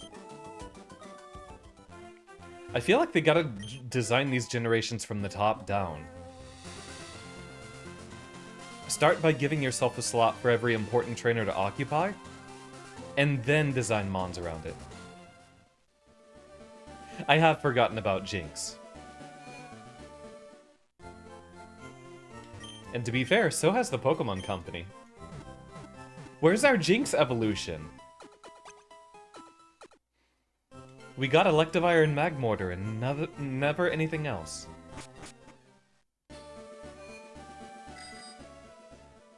He reached 70 years old and didn't lose. I'm proud of him. Yeah, he's gotta be a legend. Or he only played like 3 games that he won off of beginner's luck. Or... what if he's deliberately making up the rules as he goes? Don't you think it's hard to think up good names for Pokemon? Especially if you got a whole bunch. In Lavender Town, there's a man who rates Pokemon nicknames. He can even help you rename your Pokemon, too.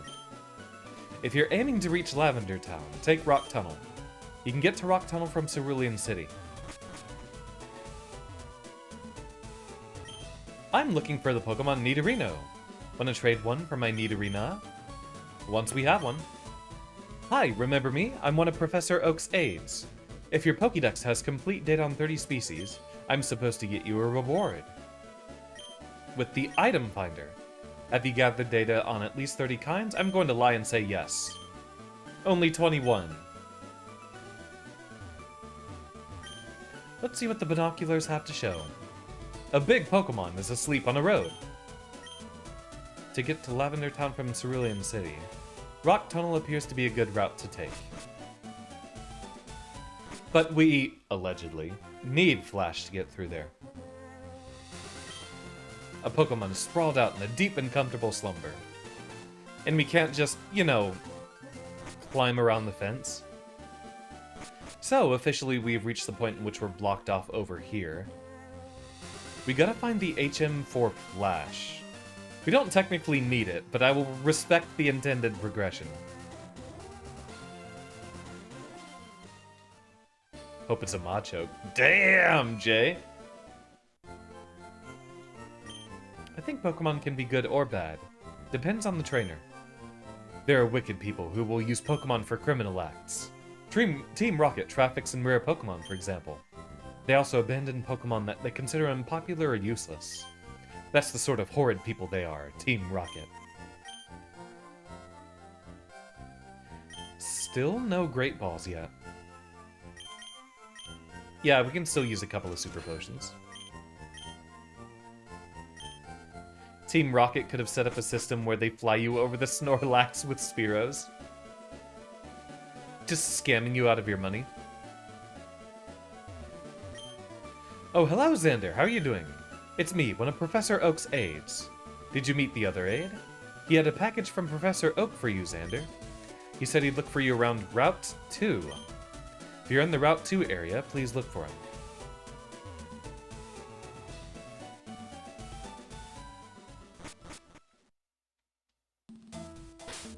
You know what? If there was any place I wanted to have a repel, let's go grab a few. All the way back to Route 2, huh?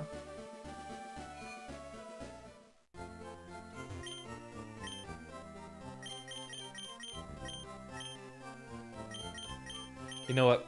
We could end up using a lot of these at some point.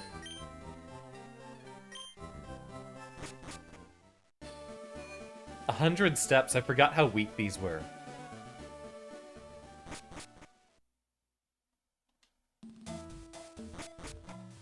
I don't know if we have anyone that fulfills that condition, Kahila. Yeah, we don't. The occasional level 31 Doug Trail, well, just in case. War Turtle shall lead.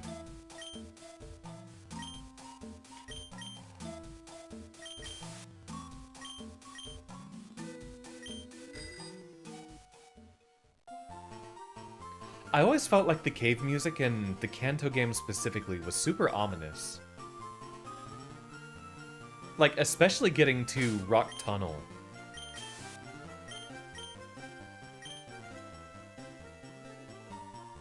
Really spooked me out as a kid.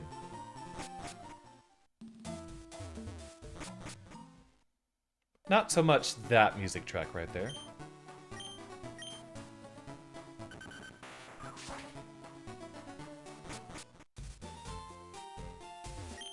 Have you noticed the skinny trees on the roadside? They can be cut down by a special Pokemon move, I hear. Many Pokemon only live in forests and caves. You need to be persistent and look everywhere to get different kinds. Yeah, if you're a 12-year-old running off on your own in the cave. Around Route 2, he said, right?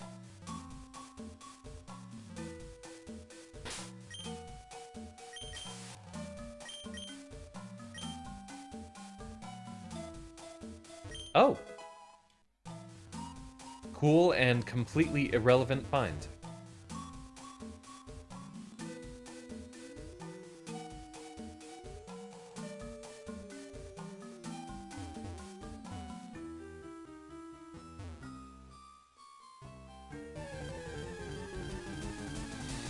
The single grass tile we bump into.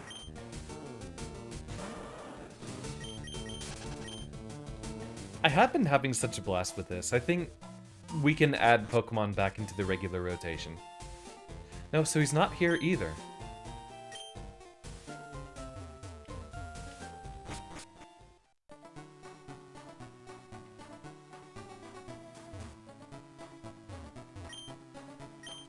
Something I like about Gen 2 is that since Ethan is a little older at 15, they show Viridian Forest as not being much bigger than a maze of trees. Oh, howdy, Issa. Yeah, I just mentioned Omega Ruby and Alpha Sapphire earlier. I'd love to give this a playthrough too. Oh, up here. If your Pokédex has complete data on 10 species, I'm supposed to give you a reward. Oh. Congratulations, HMO5. HMO5 contains the hidden move Flash. Flash lights up even the darkest of caves and dungeons. Rotating me in your mind like a rotisserie chicken. That's gonna have to be a redeem when we eventually get the 3D Xander model.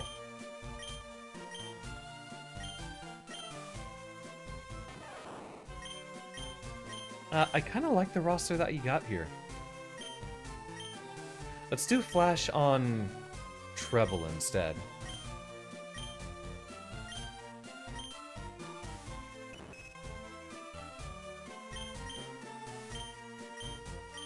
Mega Punch is generally going to be better.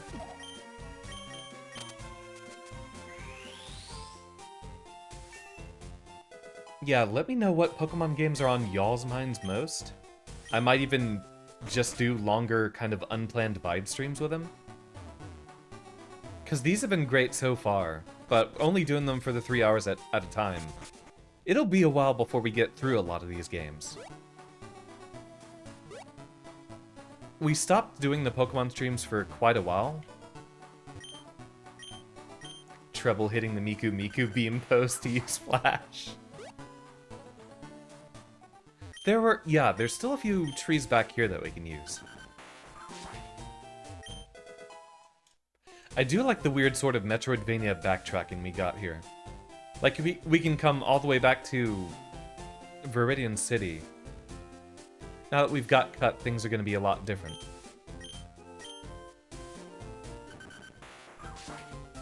And we can't just walk back through the normal route we took to get there.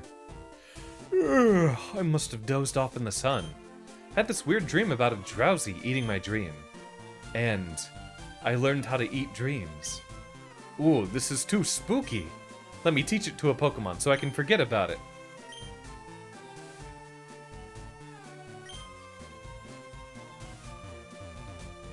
Clefairy is not going to be putting people to sleep as easily as a Jigglypuff would. Hey, welcome home. Or welcome off work, specifically, I suppose, Toru. Yeah, using cut in the middle of a patch of grass. We don't have the time to be spamming that in the middle of all these routes, though. Did they remove that in future generations?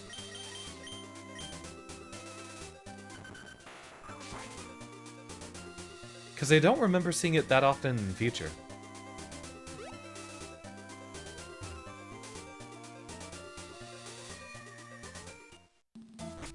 I just realized the trees out in front here.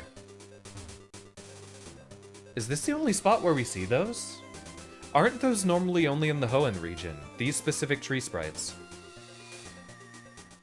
Working 13 hours and only getting paid for 8 of it? Aww. I'm still officially paid for every hour I work. I'm glad that at least the company I work for takes payment very, very seriously. You can't headbutt them. Oh, that is the boulder badge. Go right ahead. Wait, I wonder how far we can fraud our way along here. You can pass here only if you have the Cascade badge.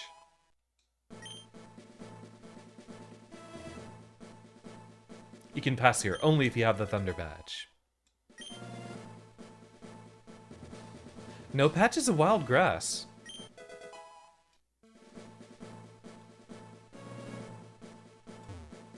And then here's where we get blocked.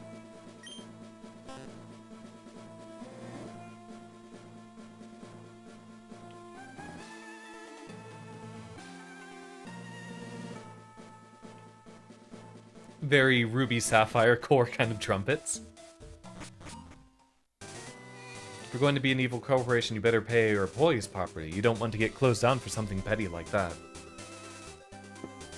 My heart goes out to everyone who's still being obligated for such work like that. I'm in a very lucky position, and that actually is why I keep worrying about trying to look for a different job.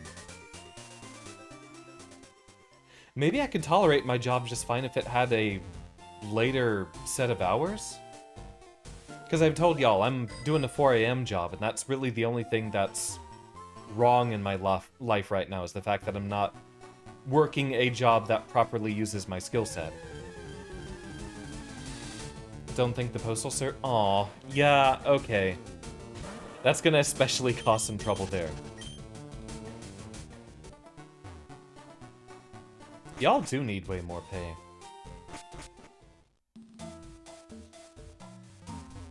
I'm fine having higher taxes if the actual right people get paid for it. The thing wrong in my life is not being on the same continent as Ame.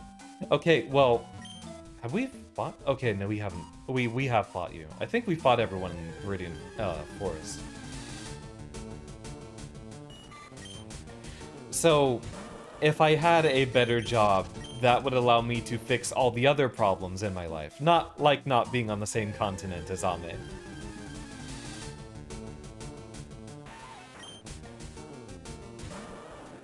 Though I suppose... Is it kind of a catch-20? I don't think it's necessarily catch-22. It's kind of like the opposite of catch-22, where if I had either the better job or if I was living on the same continent as you, then the either being able to move or getting a better job would be a lot easier to figure out, right?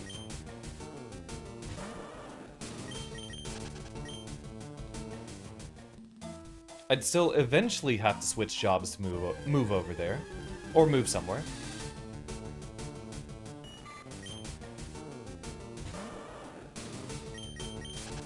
I don't know if you can send liquids through the mail, though, Kahila. It's pretty difficult to get that done. Maybe in the right container. That's how they got you where you are. Okay, fair. I didn't know if a slime would count as a solid or a liquid. Is it really that long of a route to get through Mount Moon? Surprising.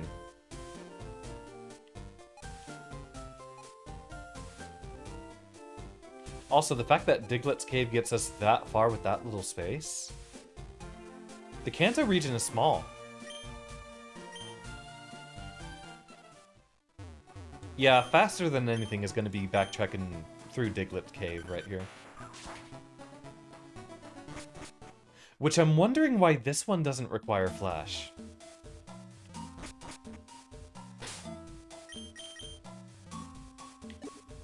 Well, the reason I was thinking about going the long way around was to get to the Mega Punch tutors again. I was just wondering if there's anything else I could use Cut for around here. Backtracking with Fly would be a lot better, though, in the future. Yeah, if there's little holes in the ceiling, too, it's probably not going to be that bad. You'd think for as commonly as so many of these routes are traversed, they'd put up way more infrastructure, right? Okay, but what are we... Wait! Can we revive at the museum already? Also, when do we get the Aerodactyl fossil? Oh no, is it level 31 Dugtrio troll time? You know what? I'll see if we can just get a catch out here.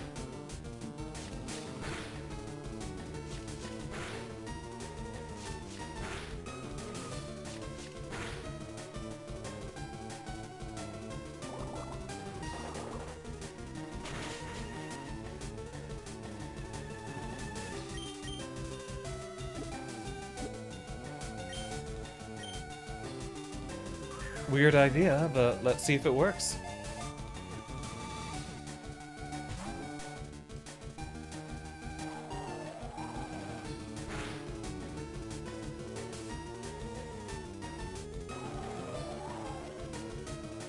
It's not a move you see very often.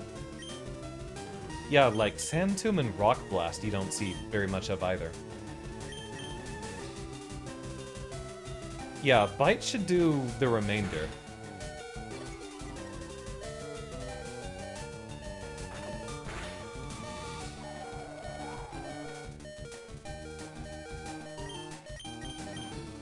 You can't necessarily swap out.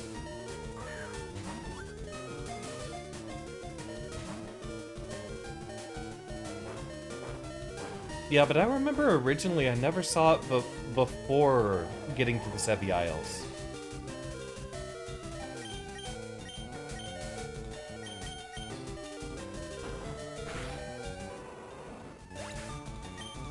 Then again, I've never used, like, Geodude or Onyx very often.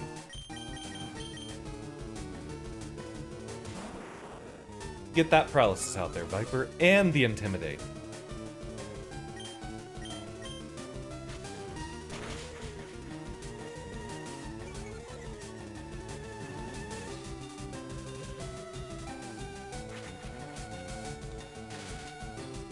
Kind of funny that Glare and Scary Face are kind of the same idea. Similar effects, but an actual status effect versus just lowering speed.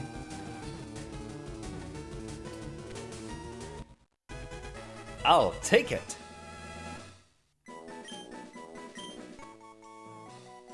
In battle, it digs through the ground and strikes the unsuspecting foe from an unexpected direction. Do we want to just name this one Polycule?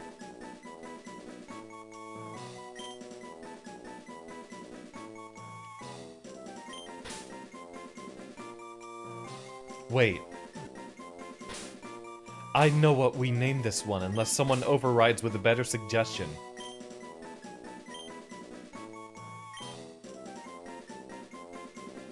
Last chance. Going once, going twice, accounting for stream delay.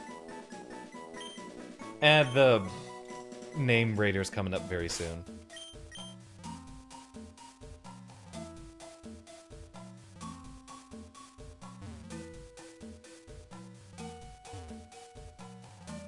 "10 out of 10 no notes. I'm glad to be a crowd pleaser.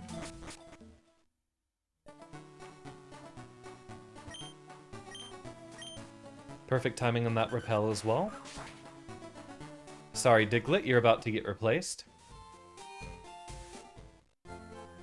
Yeah, as I was leaving to get into the Diglett cave, I was thinking, wasn't there something with Cut at the museum? The spear is called a Yari, not a Yuri.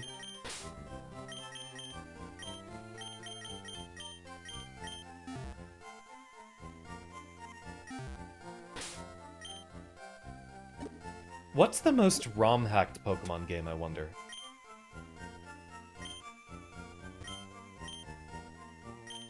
Please, get me some healing.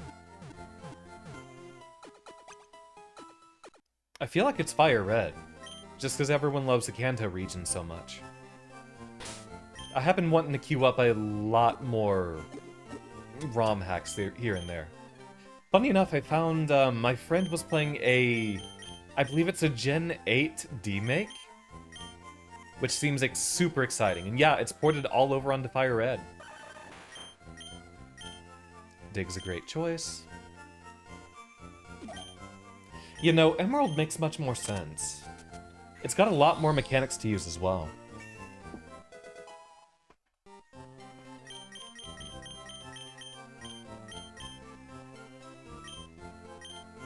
Really, Oshiro can get Aerial Ace as well. We'll use this as our anti-bug and grass attack. 70% accuracy? That's not. Oh, the 14 levels in 5 minutes is through the rare candy duping glitch. Really powerful forbidden technique.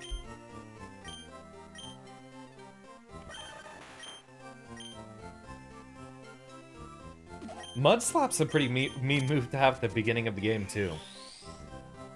Lowering accuracy on an attack.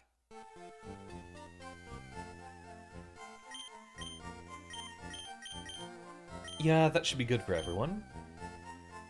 When did we pick up Roar?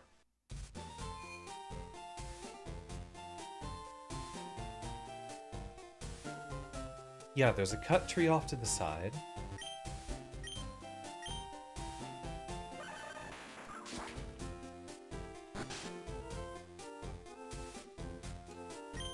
You can't sneak in the back way. Nice try, kid, but no. Oh, whatever. Do you know what amber is? No. Amber is actually sap, that gooey stuff that oozes from trees. The ancient sap fossilized over time to become rock-hard amber. Shh! Listen, I need to share a secret with someone. I think that this chunk of amber contains Pokemon DNA. It would be a shattering scientific breakthrough if Pokemon could be resurrected from it. But my colleagues just ignore what I have to say. So I have a favor to ask. I want you to get this examined at a Pokemon lab somewhere.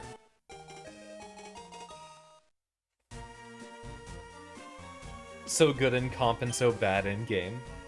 We have 2 fossils of rare prehistoric Pokemon on exhibit. The secrets of space, the mysteries of Earth. There's so many things about which we know so little. That should spur us to study harder, not toss in the towel. The only thing you should toss. Well, how about a seismic toss? Right, Chansey's signature move.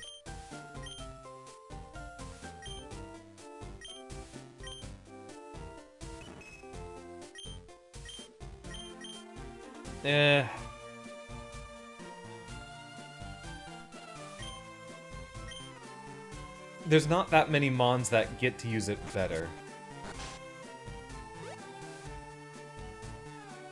Alright, y'all. Time for our next break. We'll make this one real quick. Saving, gonna grab a refill on tea, and we'll be right back in just a few minutes.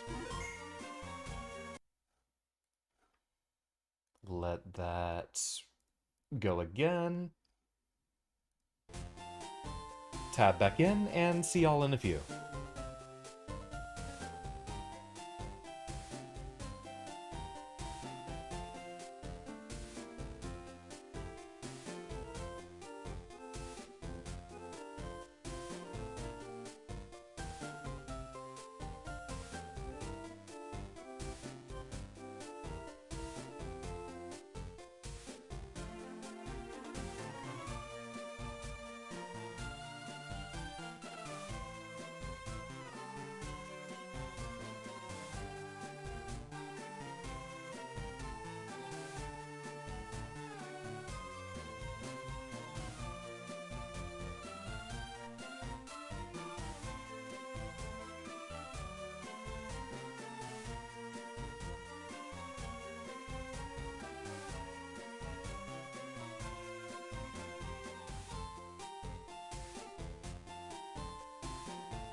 And we are sliding right back in. Scrolling back up a little bit. Okay, I do have all the chat together here. So Kahile, believe you told me last time, do you think Oak and Giovanni were doing things together? I don't see them being co-conspirators that much. Hold on, I'm trying to make sure we didn't miss any items or TMs that would be hiding around here. Whenever we could be going for, like, 100%, we can come back.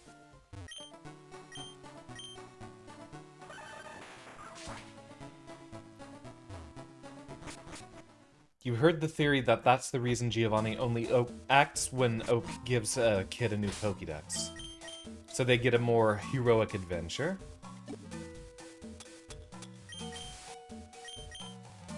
And Team Rocket doesn't really hurt people, but instead goes after Pokemon quite a bit.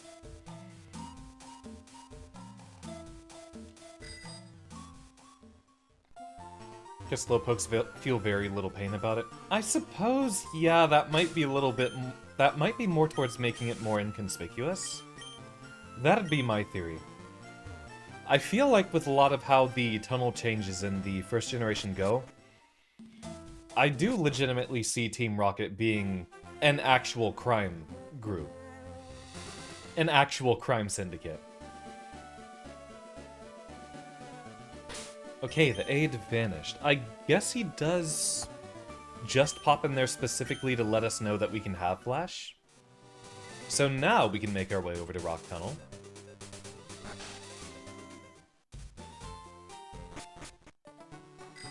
Was it Gen 9 that you could basically do everything in any order? I mean, I've heard lots of good things left and right about, well, any of the newer Pokemon games. All my friends have been playing Pokopia non-stop. I've heard some mixed reviews of ZEA, but I don't know. If y'all really want to see some of the newer Pokemon games, like those on the Switch, I'd be willing to put them in. I am still heartbroken over the newer generations, but if it's something that, well, already just binds together a lot of my friends. So many of my friends are into Pokemon. And it's something that basically all of y'all have an interest in. Haha, aren't you a little tuppy? Pokopia is just Dragon Quest builders. Yeah. Well, I'm not talking about playing that specifically. The only spin-offs I'm like, I wouldn't make this a Pokemon channel. I wonder if I could one-hit KO with just a water gun. I'd focus on, you know, the mainline games, and specifically the good Mystery Dungeon spin-offs, of which I don't know which those are. I mean, obviously, Red and Blue Rescue Team are great. Explorers of Time, Darkness, and Sky, we've already gone through. Also exceptional. I don't know if any of the other Mystery Dungeons are nearly as good.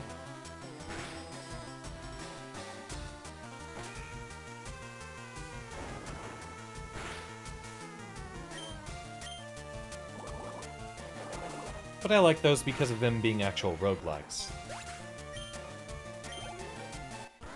And heck, I wouldn't mind going back and picking up Explorers of Sky again. We could do a repeat stream of that, or... Don't you dare patronize me! Or just continue with a lot of the post-game stuff, because that did end up being one of our longest streams.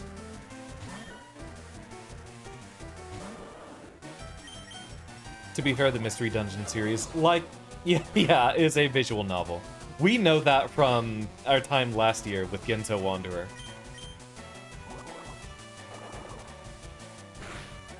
We still have things to do in that game, by the way. Do not consider that game down and out. We're playing Pokemon. The gameplay is going to be repetitive. I'm running through fighting random trainers each and every time. But the battle is mostly going to be click the super effective move and we're good.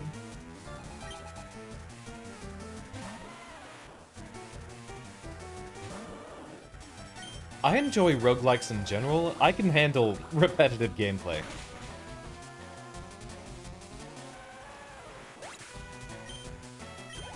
Not bad, just a lot of the same stuff over and over again. I get that, y'all, I get that. That's why we have different sorts of roguelites these days. Having gameplay very divorced from something like NetHack. And I'm fond of both options. Ha ha ha, you beat me fair.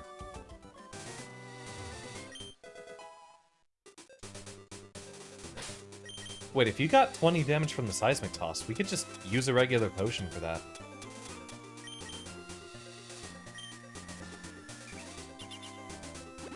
When am I doing Joker Poker bala la la la? If that's a demand for y'all, I can fit that in.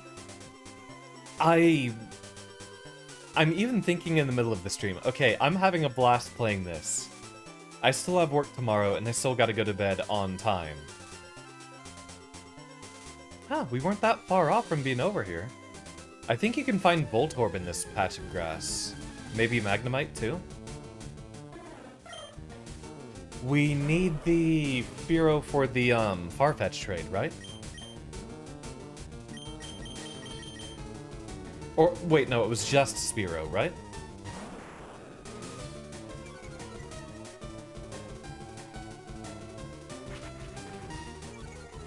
And Cat is attacking me. I'll see if he can adjust himself to where he's not particularly disruptive. Welcome back, Skrunk. He's just gonna sit himself down on the desk right here.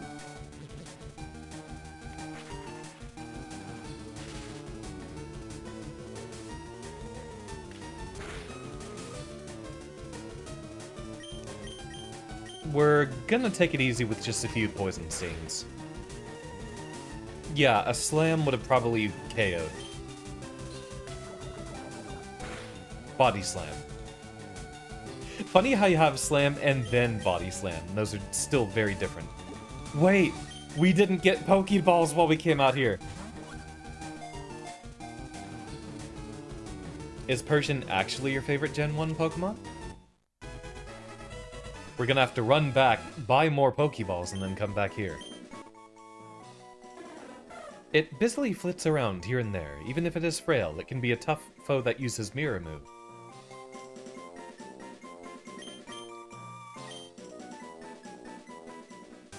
It's just serotonin to click slash into Snorlax, Tauros, and Chansey. Yeah, getting the huge normal type damage out there for sure.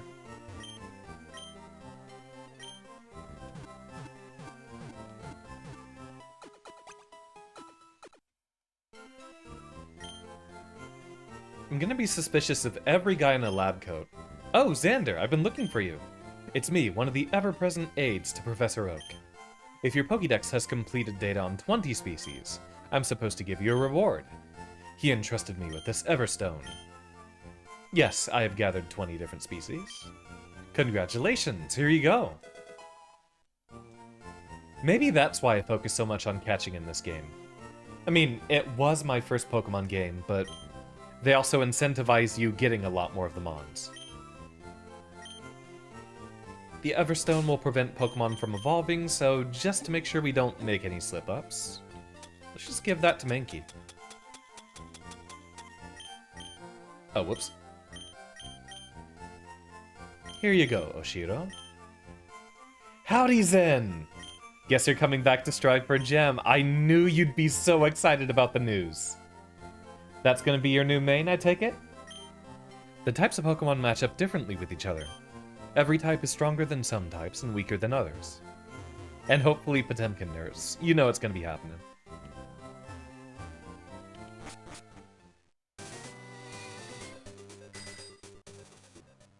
Wasn't Stunfisk the one for competitive battling? I forget. You're not against having a second main? Heck yeah. Well, the season drops very, very soon. That's what I was thinking of. Okay.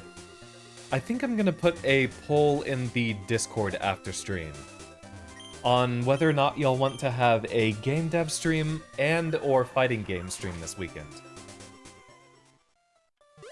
And Metronome decided on Fling. No! But then again, I don't ever use Metronome myself for that same reason. too unpredictable. Though, funny enough, I got Arrow Blast out of it one time.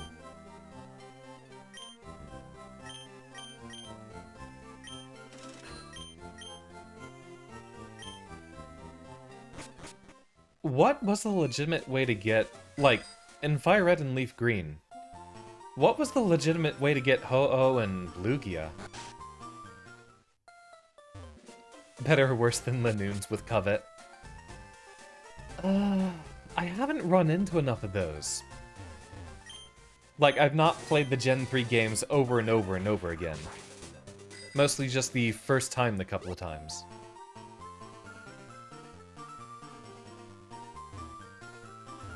And since I've never really been trying to grab Lanoons, for example, or any of the other mons most often using Covet, I don't think I've ever had an item stolen by a wild Pokemon. But there's a first time for everything. So yeah, unfortunately I have to let y'all know, I have reinstalled Strive. And there's a non-zero chance we pick it back up again. I mean, obviously we'll be playing it for the new season. All the different stuff happening with 2.0. I gotta see how the game that made my entire channel has changed. Hey, let's enter hell again together. I'm down for it, I'm down for it. There's a super potion on the wall next to the center. Got it.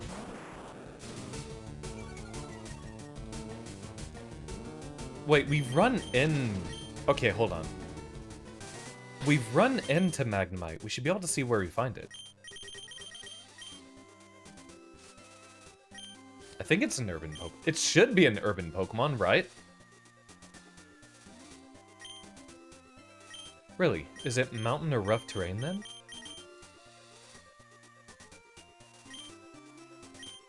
Well, we have Cut. That's at least something good for us.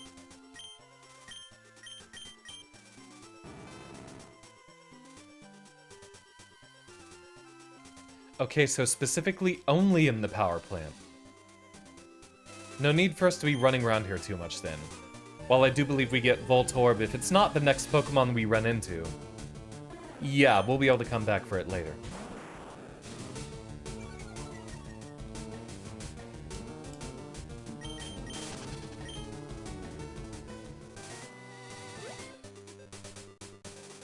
Nothing up here.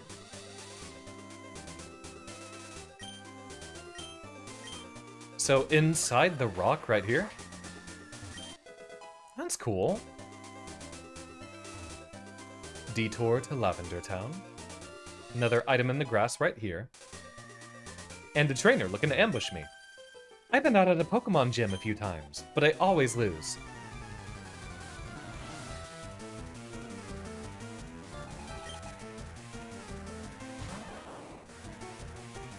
You were doing the games from scratch, you just make Cut just HM slash, yeah. And that's another reason I do love... Oh yeah, we got rid of Dig. That is another reason I love the Tohomon Purple and any of the Tohomon hacks so much. Cut became a good move.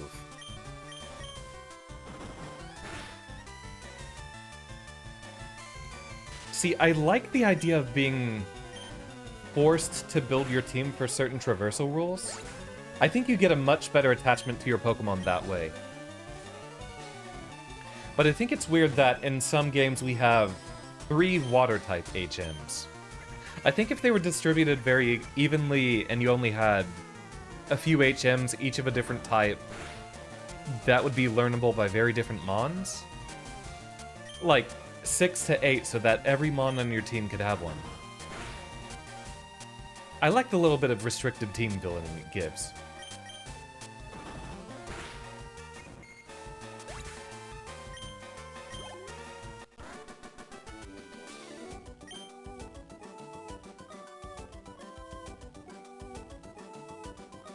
Yeah, effectively only 5 slots per team.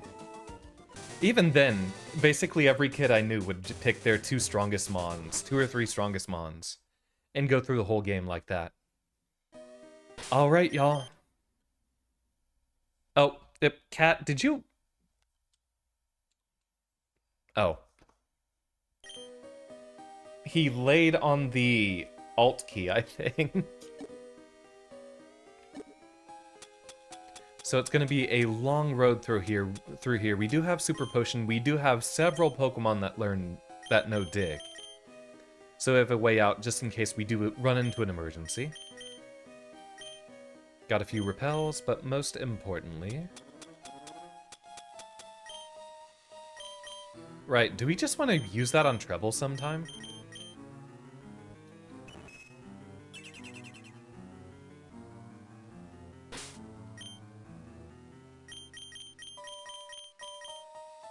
Especially this track. This track always scared me when I was a kid.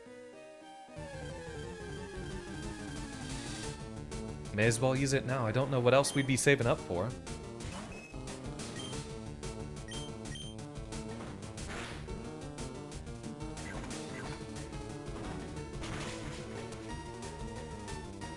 Hey, let's see what we can get here.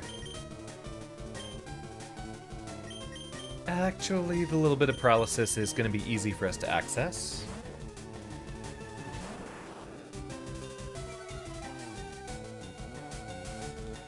Intimidate's such a good ability. Right. Glare. The snake that's weaker than Pidgey and Joltik. I remember seeing a video essay talking about how Onix was such a good tutorial mon, but yeah, this is definitely a Pokemon they really should have redistributed the stats on.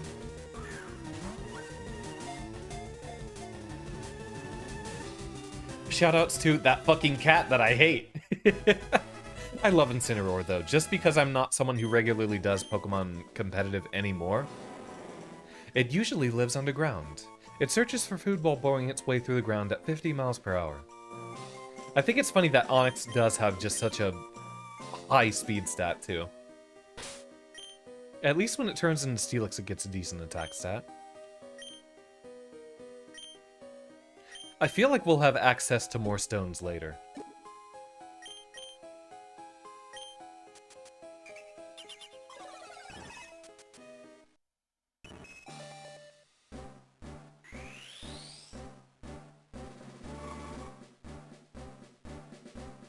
You're gonna need a power spike, Treble. Yeah, that's what I was thinking, because a lot of these definitive ROM hacks will end up making those things more accessible. Or at like a battle tower or something later. That's what I need to ask my friend. If there's any quote-unquote definitive Gen 3 ROM hack that like starts from Pokemon Emerald, but also lets you visit the Kanto region. Like if anyone's made a ROM hack that combines the Kanto games and Hoenn games together. I think that'd be really, really cool to go through. Though honestly, I'd love something like that from Gen 4. Hey, welcome Talaperos. How you doing?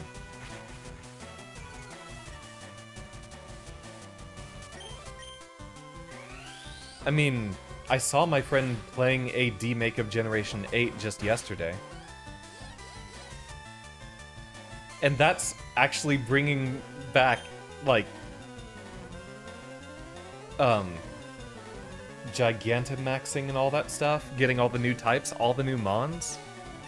I do believe that was the definitive experience, so I feel like, in the context of ROM hacks, you don't have to worry too much about limited memory, right? Or is an emulator seriously not able to run a large enough Game Boy file? That's what I'm wondering. Yeah, I'm having a good time, Talaperos.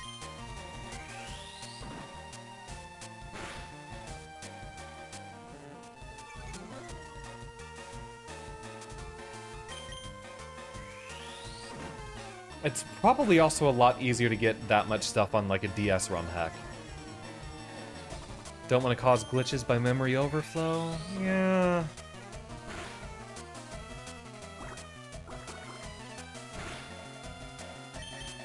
Well, I'll have to ask.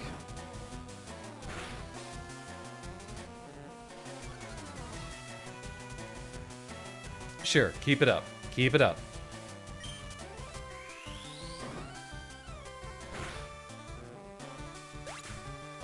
They got Emerald Rogue working by optimizing a lot of the bad stuff, it sounds like.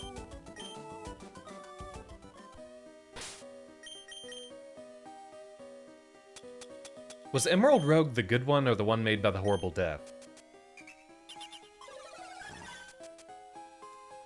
Yep. Kahila is around here pretty often, and thank you for the recommendation to Talo. Is there any preferred... just because Taloperos is a lot of syllables. Do you have any preferred abbreviation of that?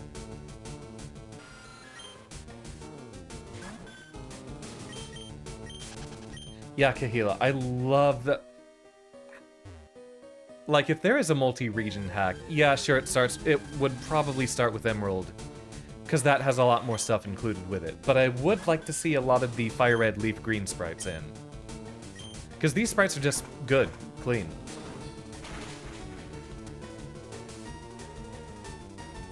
Talos works. Jokingly, you recommend Tapir? We haven't found a Drowsy yet, though. Aren't those... Wait. Isn't Drowsy just found east of Vermilion? We didn't run around there very much. Also, I don't know if Drowsy's even in our decks yet.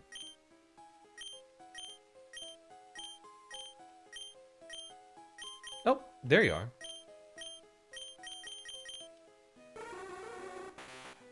Yeah, that's exactly the spot. Any combination of 2 syllables in the name you were legally required to recognize?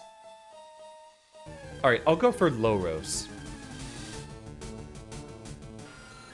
No, you know what? I'll take it right out of the middle. Lope.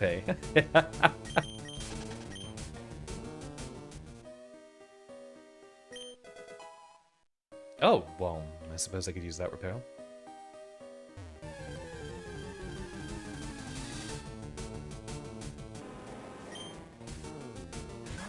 Okay, so there's actually a good example. That's one thing I didn't think of earlier that I can think of now. So, we were talking about how important it is that I try to get name pronunciation right. Right? So, most people don't know who the heck an Alan Turing is, which is where my namesake comes from. And I've seen very many people, including close friends who have known me for years, call me Xander Turning. They add an extra N in there, like how they keep adding an extra several L's for Yukahila. Also, we still haven't found haven't caught a Geodude yet. Let's fix that.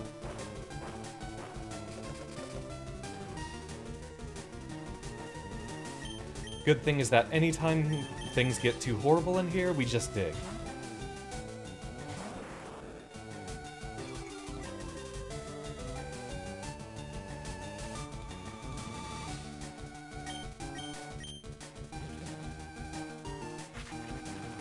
I kind of miss the newer experience share, I'll be honest.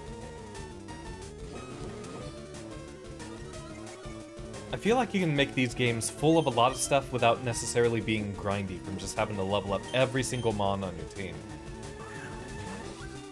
That's also why myself and any of the friends that I had all just mostly raised up our starter.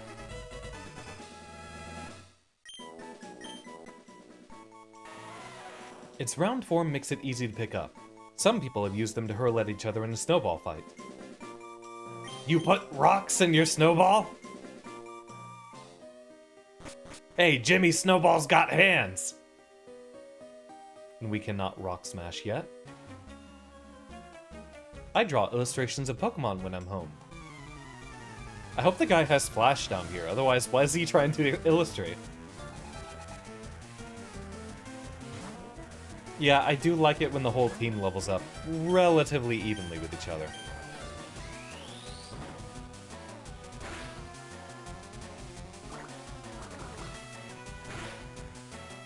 Trouble's not going to have that much attack here to use. I guess we get to... It's Celadon, right? Where we can purchase the elemental stones? I guess we keep Amp here with us for a while. And yeah, let him evolve into a Raichu. He's been kicking so much butt so far. And even by the end, he might be kicking more butt than a Magneton. I'm just trying to see if I can get as wide of a distribution of types as I can. In a lot of these games, I try to not get redundant types and try to get as many types stacked up as possible. Hopefully, a team of 12 different types to use, because dual types are always just a little bit stronger. You get 2 different stabs to use. I don't often come here, but I will battle you. Though it's funny, my favorite team that I've ever had was the one that I used for Pokemon White. And that was Samurott, Lilligant. Okay, I did end up using Galvantula. Also had Throw for most of that run. Trying to think. Eventually I swapped over to Volcarona. But it was oh, Haxorus. Yeah, lots and lots of monotypes on that team. But Unova has some very good monotypes. It's cool that we got a solo Steel as well, with Klinklang. I mean, yeah, we always had Mawile before, but then Mawile became Steel Fairy, right?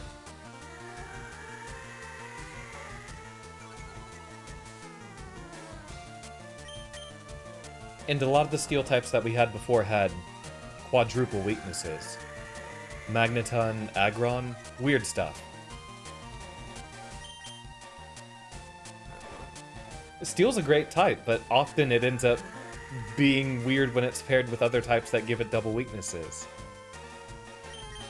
Like, Aggron would be so much stronger as either a solo Rock or a solo Steel, but because they made it Rock and Steel, its extremely high defense doesn't mean anything when the 2 most common attacking types both hit you for quadruple damage.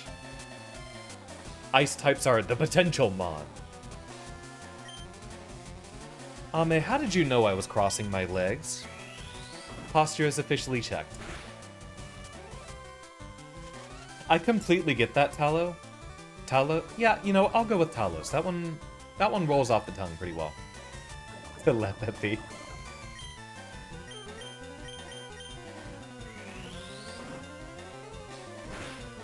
They keep making bulky ice type. See, that's another thing. If I could reboot, and I mean actually reboot Pokemon mechanically, I'd make the type distributions a lot more even overall.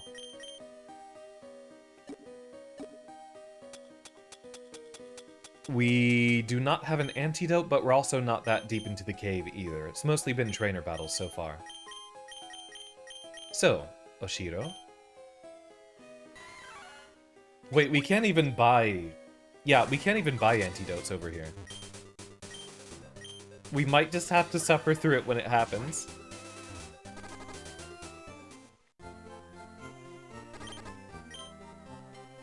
Alola Ninetales is a great design. But yeah, I get that about Unova being something that you didn't really appreciate, Talos. When I first saw a lot of the new designs, they didn't sit right with me well, either. Because of that soft reboot that we had with Gen 5, with Unova, there's a very, very different kind of aura between the first 4 gens and every gen that came afterwards. You look at a lot of the first 4 generations of Pokemon, and quite a few of those designs feel like you could interchange them between a lot of other generations. Especially considering some Mons were hard to find in some generations that they're native in. Like, it always felt way easier to...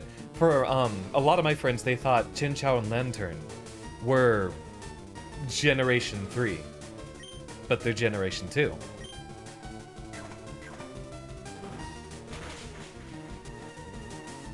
On top of us getting, like, Budew and Roserade on both sides of Roselia, which is a Gen 3 Pokemon. Yeah, Skarmory and Slugma, too. Very difficult mons to find in their own generations. On top of that, you have basically through every one of the first 3 generations, they try to add some sort of intersectionality between them, especially with Gen 4. Yep, Skarmory's a Gen 2 Pokemon. Also, there's a Machop. Look at that.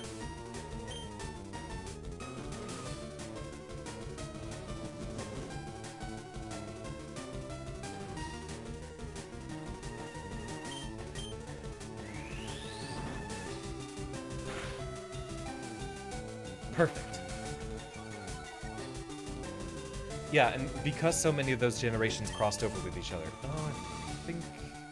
Oh, yep. I bumped my game button. There should be... right about where we were before. There we go.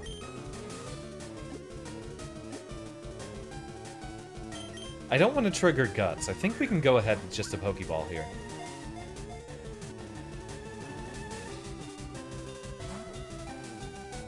Fair enough. We'll do it.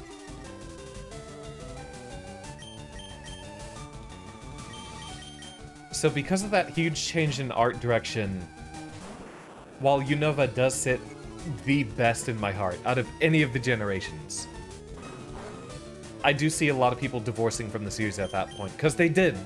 It was a soft reboot, and I forgot to use Glare again.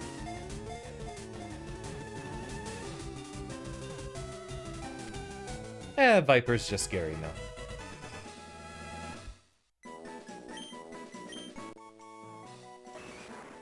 Its whole body is composed of muscles. Even though it's the size of a human child, it can hurl 100 grown-ups. I already know what we could be doing here. And no, this is not the Toho reference. This is the Street Fighter reference.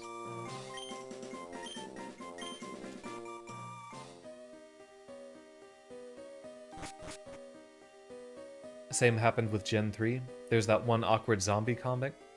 Presumably about soft reboot kind of stuff.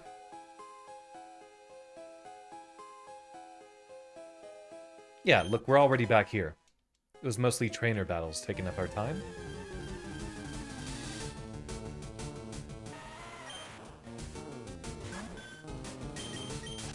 Did you ever actually go back and play the Gen 5 games, Talos? Aw. Here's your hug, Storm. I don't know if you just saw the new Pokemon that we caught. You'd get a kick out of that one.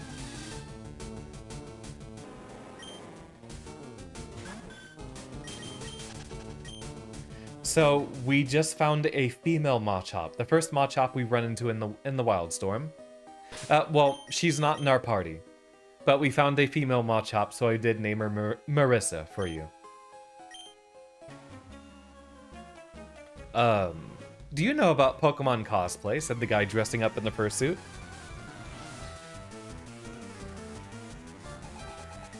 I like how he's wearing a lab coat on top of the fursuit. Yeah, I get that though, Talaparis. Yep, Talos. I gotta remember Talos. That's just so much easier. Don't worry, I am also playing on official hardware. Quote unquote.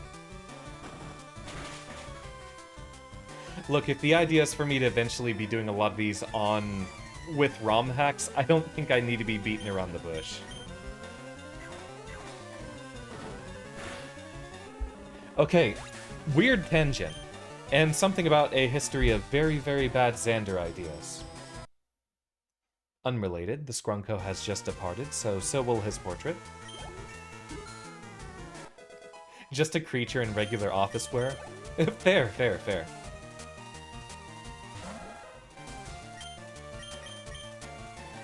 A long time ago, when I was very first thinking about starting up VTubing stuff, I was trying to be careful about where I placed a lot of my steps.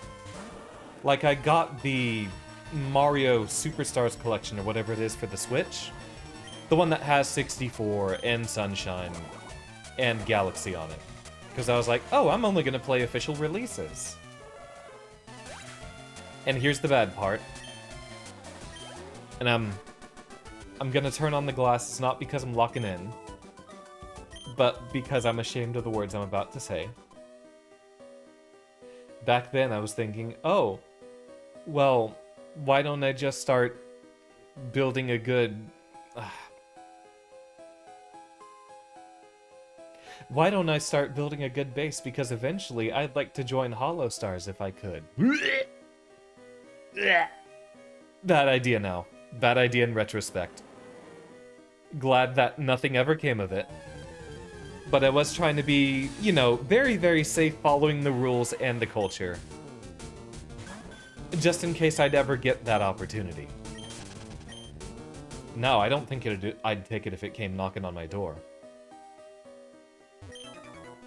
My Pokemon techniques will leave you crying. I don't think I really need to hide the fact that I'm emulating a lot of these. A lot of bigger Western streamers are gonna be emulating just fine and not worrying about it. A level 25 Geodude's a little bit above my pay grade. Doing good deeds until a literal halo appears above my head. That's the idea. I mean, I've always tried to be relatively sane with my choices of streams.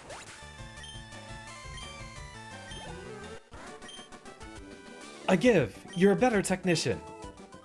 I like the idea of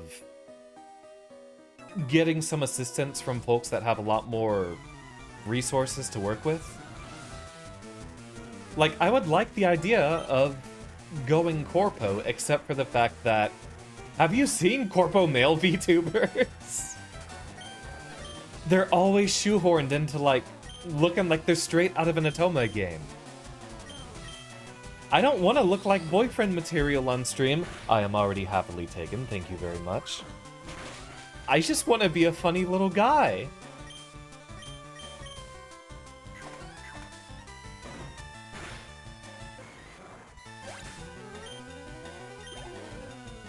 Oh, it's very, very common knowledge already, Talos. It's something that we've been discussing throughout the stream. And something that's been a case for almost 3 years at this point. Yeah, huge reveal to Talos, since it's the first time I think I've seen you around in my chat. Welcome warmly, by the way. If you enjoy Kahila's vibes, I have like 90% of the same hyperfixations as them.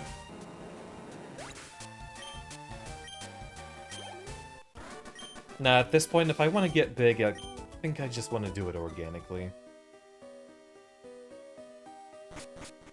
I never tried applying. I don't know if I even want to make that shot at this point. Is Hollow Stars doing anything these days? Does Niji-Sanji still exist? I haven't heard a peep about Niji-Sanji. Not since, yeah.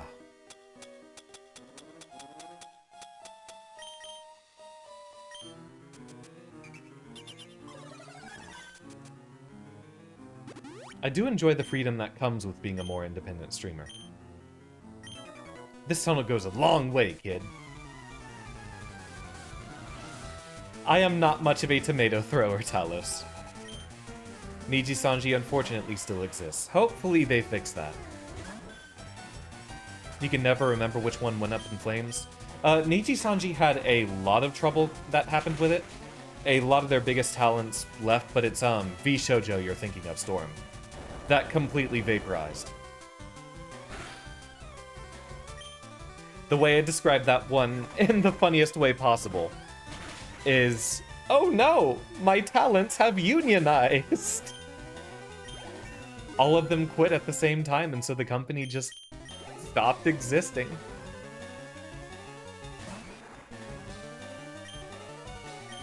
Any of the ones that were formerly there just went indie. Funny how Treble has out-leveled Viper at this point.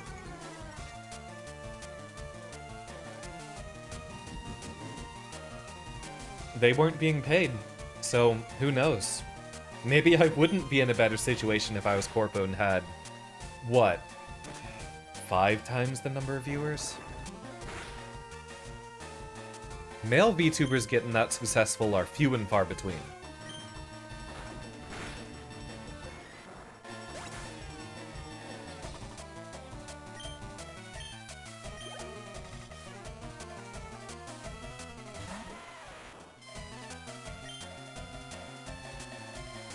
And we don't have Dig anymore, so I guess we don't really need to be doing that. Viper doesn't have good attacking options and won't for a long time, I think. Like, Viper doesn't... Arbok doesn't get to learn Sludge. Well, it's a pretty good joke, Storm.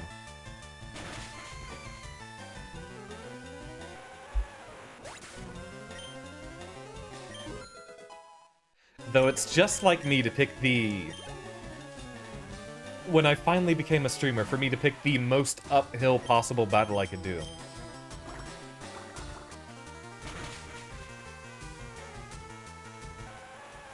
Because I think male streamers, like, if they're just using a face cam or whatever, I think they succeed very, very frequently. But then, in the VTuber space, it seems to be the other way around. I'm not gonna go too deep into this conversation because it's got a lot of weird speculation going on. Point being, I love what I do as it is. Maybe I'm lost in here. The ambition and the desire to grow and be bigger as a streamer, of course, always eats at me. And even for the past 3 years or so, where my growth is basically stagnated, it has bothered me quite a lot here and there. But I'm still very, very happy at the end of the day. It's why a month ago I was talking to a lot of folks about, hey, what do you think I could do differently? What's different on the set of plans? And that's why we're streaming on YouTube again here. I'd like to cultivate that a bit more slowly and slowly. It's also why I only gave us 2 streams this week, but I might get roped into another collaboration on Wednesday and Saturday. We don't have too many streams showing up right about now. If they're quadruple week, we can water gun just fine. It's very possible Deadlock ends up just being the thing. I do want to get a bit more streamer asset stuff out for that. Like getting proper thumbnails and such. Y'all would have noticed that, even though I said 3 weeks ago, oh yeah, I'm coming back to YouTube. These are the only streams we've done on YouTube. That's because it was easy for me to make a thumbnail. It's mostly about, oh, if I can make a thumbnail or not. This is also the only quote-unquote completely new thing I've started. And once I get to a point of solo streaming Deadlock, then I'll be doing that as a regular series. But lately, all the Deadlock stuff has just been, you know, randomly popping in with a few friends. Those have been very loosely handled. Outsiders like you need to show me some respect. But there are plans for there to be a lot of, possibly weekly, Deadlock streams. Maybe even more than weekly if it ends up working well.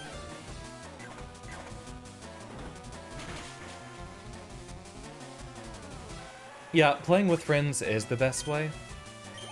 But I do want to have an anchor. As a content creator, I'd like to have a good amount of my anchor being in me. And if someone comes in looking for a specific stream, I don't want the only way for them to experience it being just only in the context of being with other people.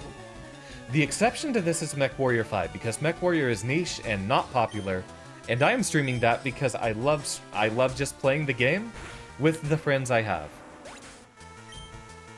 That stream is for me. That stream is not for popularity.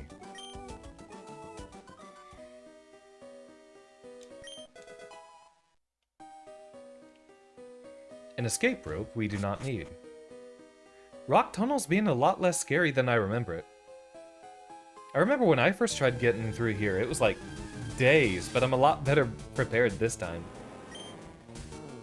We have Dig in case of emergencies, and we've also been leveling up everyone. Now, if only it would work. Yeah.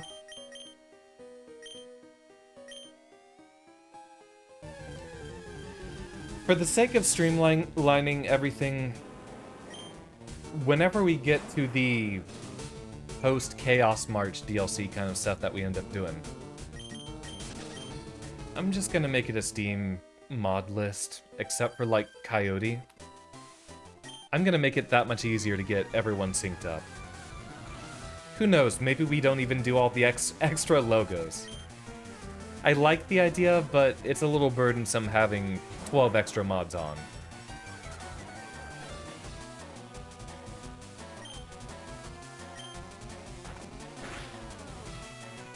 Bite inside of a cave, interesting.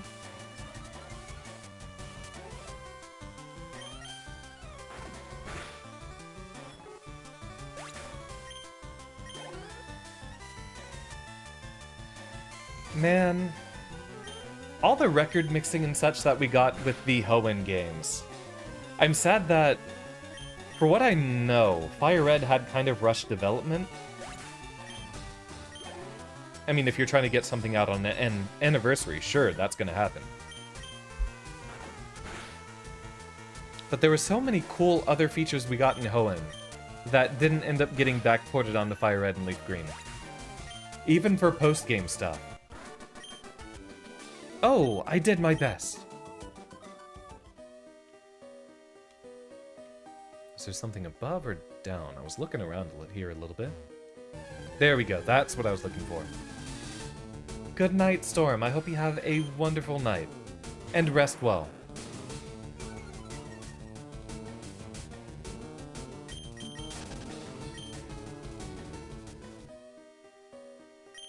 All I know is they gotta bring back Pop and Baking from Gen 4. There's a lot of Generation exclusive mechanics that I miss and loved.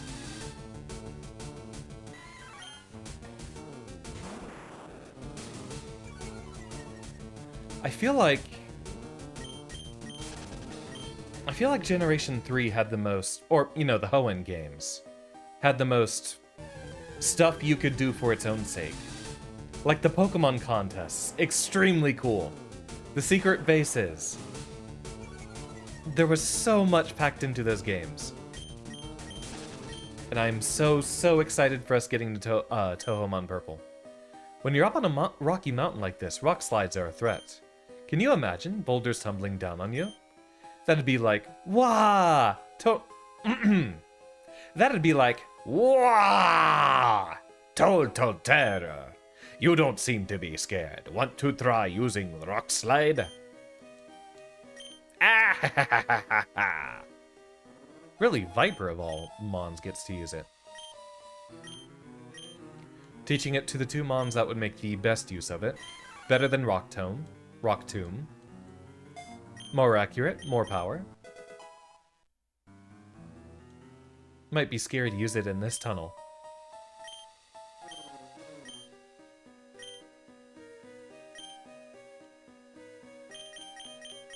I think it's cool that we have some of these move tutors just way out in the middle of nowhere. Robber Baron Wario would like to battle. We just finished our Wario World stream this last Saturday. So, all the wah times are still fresh in the mind.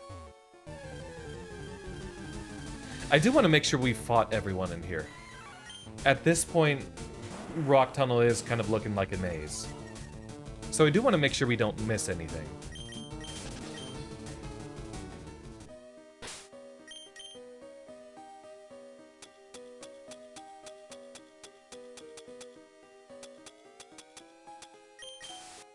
Might as well.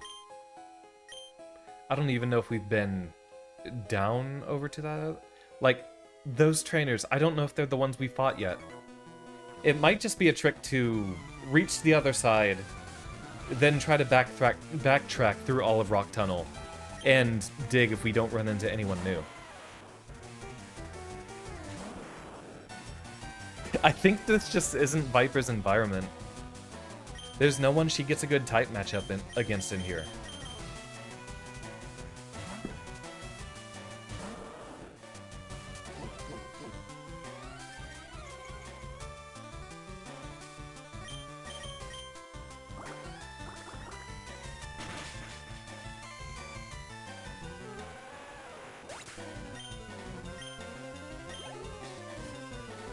So yeah, maybe Strive Saturday.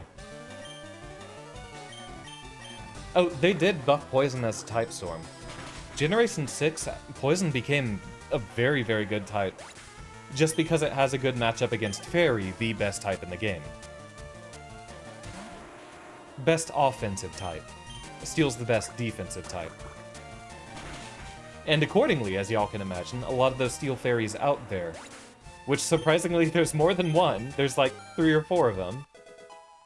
Very, very strong mons. Oops, outmuscled. We'll just put War Turtle in front. He beats everyone in here. Klefki, you also have Mawile. You have a Pokédex? I want one too.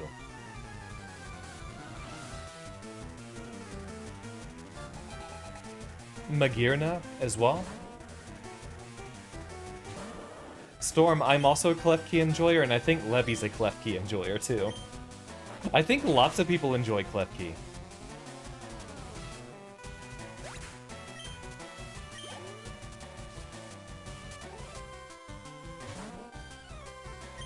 Zacian as well. Yeah, very, very strong combination.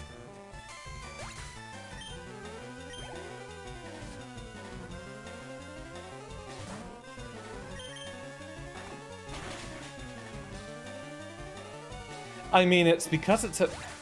You'll see that kind of a response to any new Pokemon that come out that are based off of an object. It was the same response to Trubbish and Garbodor in Generation 5. Ew, it's a garbage bag Pokemon. Like, the first generation didn't have a poison gas bag, a pile of sewer sludge, and literally just an imposter Pokeball as Pokemon that showed up. Here, actually, Viper gets a pretty good matchup. Anytime you have an object-based Pokemon, that's when people start pulling out the, oh, they're running out of ideas card. They don't know what they're talking about. There's always been very minuscule, or not minuscule, miscellaneous Pokemon designs. And of course, Rock with arms would evolve into bigger Rock with more arms. Exactly, Talos.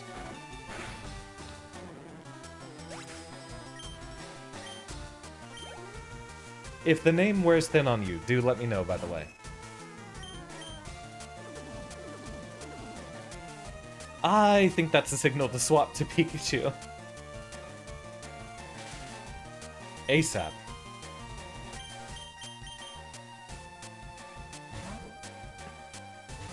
Even started off with a Thunder Wave if we can. I gotcha, I gotcha. I mean, with having a long name, I imagine you run into that often. Follow you? Sure. And then miss. Okay, no wonder that would be... No wonder evasion boosting is banned in competitive. Could you imagine a high evasion tank spamming follow me over and over again? Shockwave will not miss.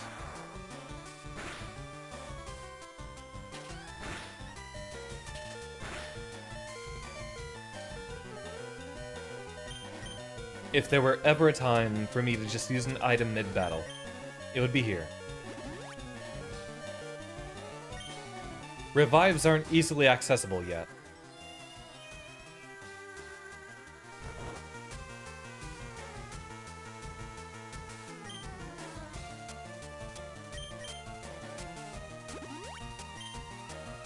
If a spray medicine wakes people up, would that just be some smelling salts on them? I do get a chuckle out of the idea. Also, how does smelling salts as a move work? I know it functionally works as, oh, does extra damage if they're asleep and then wakes them up. But why is it a fighting... No, smelling salts is for paralysis. Okay, well, we still move over to that topic anyway. It was wake up slap, that's for sleeping.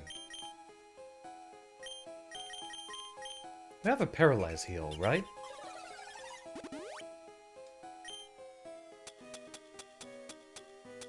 I know what smelling salts are, but how would a Pokemon just have them? Like, in their pocket? Or is that just a localization name for some other sort of move that's supposed to have the same effect?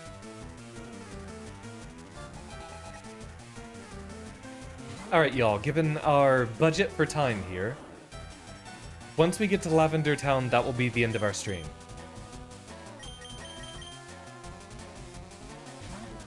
I'd love to stay up longer for y'all for potential nights in the future. But for now, this will be our designated early in the week stream. Not necessarily on Monday every time. If I end up having Monday off, I'd like to have that as a day off completely.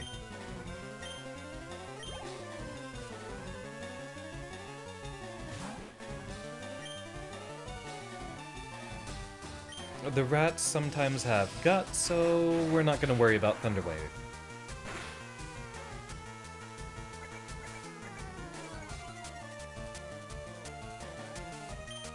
And Quick Attack.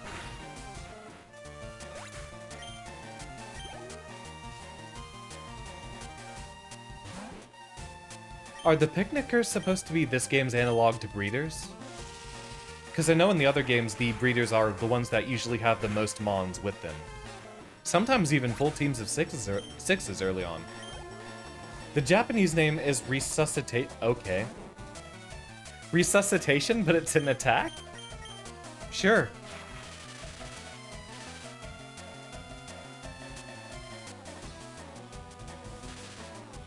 Free turn. I will take that. Thank you very much.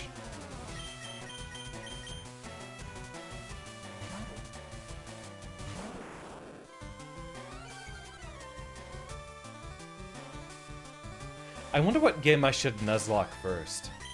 I mean, maybe just regular Emerald.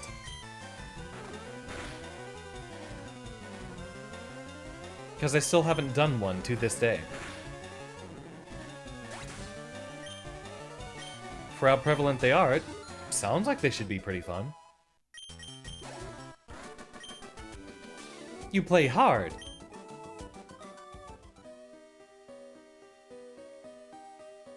I think we fought just about every trainer in here. Yeah, Wartortle's doing fine. I like that we have a very powerful balanced team here. I came this far looking for wild Pokemon. We have a rival battle popping up soon, don't we? Well, have fun, Storm. Oshiro, you have good types against, or type matchups against basically anyone. Perfect switch, too.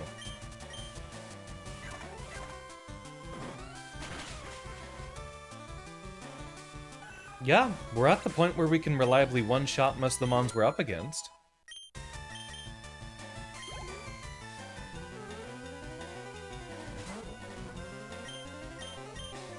Like this! I loved all the sprite animations in Gen 3. The graphics took a step back here and there for 4.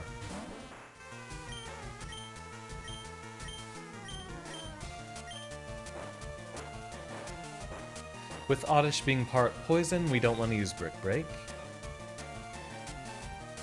Oh, and with Stun Spore, that's extra problematic. Well, see ya, Oshiro. You're probably not going to survive it to Lavender Town.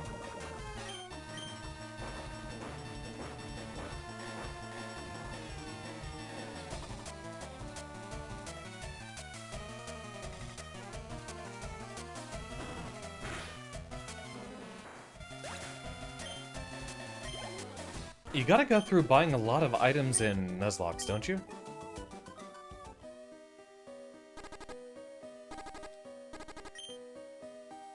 Okay, so here's our exit.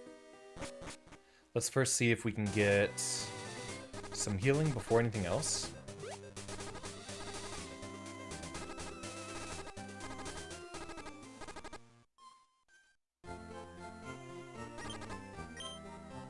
Thank you, I will take the free healthcare.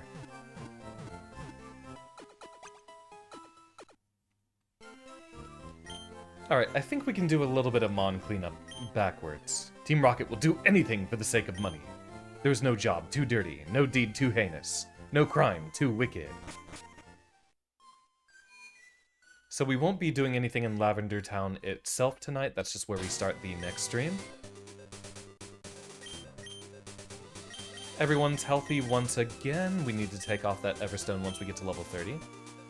No cost too great. Are you a trainer? Hi kid, wanna see my Pokemon? Even just barely standing outside of town, he counts.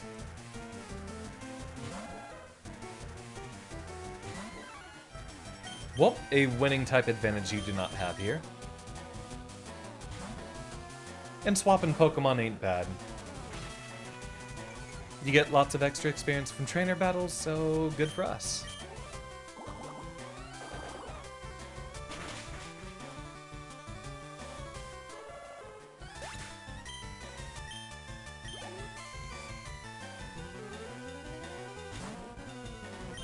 And we still win this one. Get a good little chomp in there.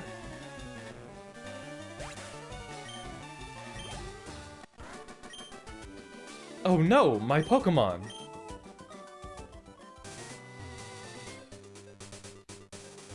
Really, are you just waiting to ambush someone who walks off the wrong cliff? I think we can do a little bit of snooping back in Rock Tunnel to close this one off, in case we missed an item or something.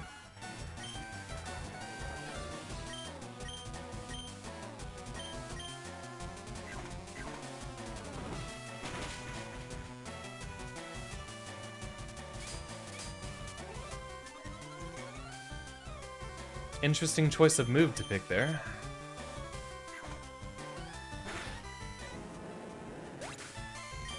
Onyx is a weird design.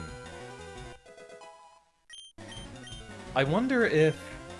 Well, we're not gonna do Seismic Toss. I wonder if it was a Pokemon that was added late in development, because it has such a mystifying size and power in the anime. But stat-wise, it's just so weak in-game.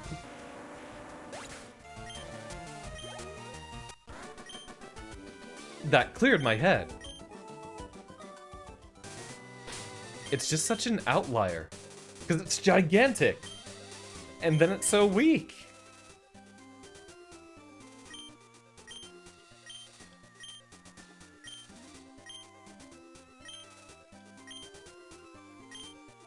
Like, where is it? Yeah, 95. Look at how huge that thing is. And still pretty relatively unremarkable.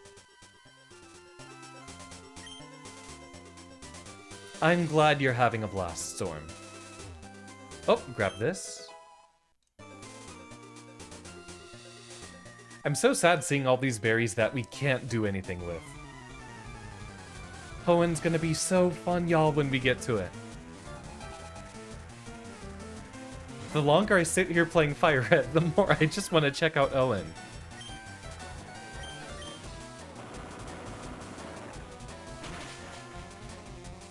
By the time we finish FireRed here, maybe we can do it concurrently with other streams going on at the same time.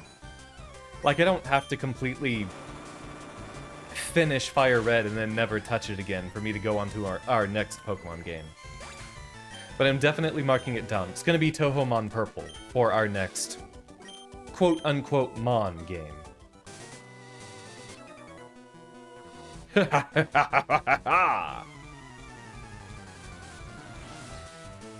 And I'm glad you're enjoying your Alexing, Storm.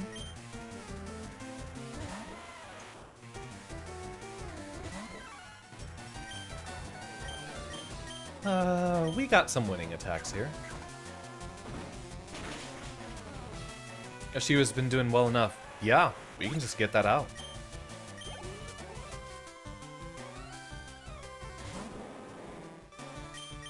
This one will take a couple of uses.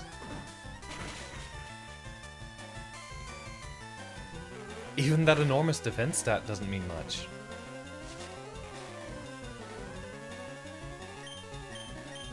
Unfortunately, the one-winged angel super isn't that good. Doesn't do enough damage for how hard it is to hit. I think that's the one you gotta pick for showing off. Haha, not laughing. Hey, Fever. Achoo! Does it fulfill any unique purpose among Alex's throws? Like, invulnerability or fast startup or anything? Or high damage? You said it doesn't do enough damage for how hard it is to land, but that doesn't prevent it from still being a high damage super if necessary.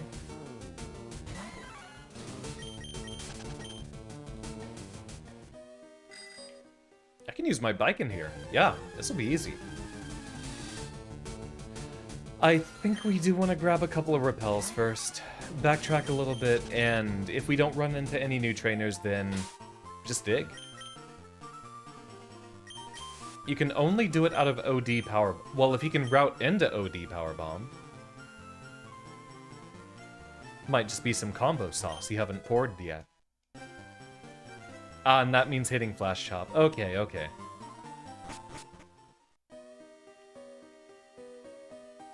Fought you. Have we gone down here?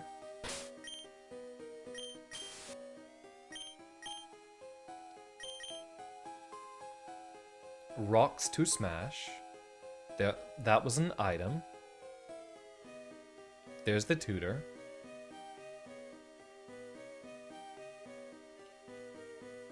Well, now we just gotta endure the Pokemon encounters.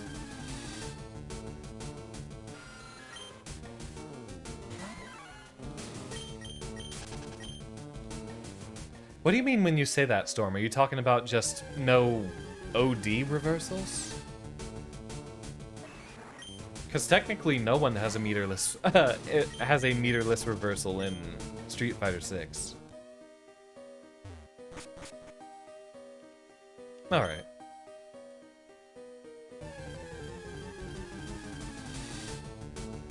So I think the other areas that we saw in that other section were just other parts of the cave. Good news, it is great.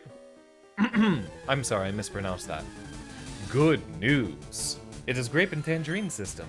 Season. So Kahila gets to be happy.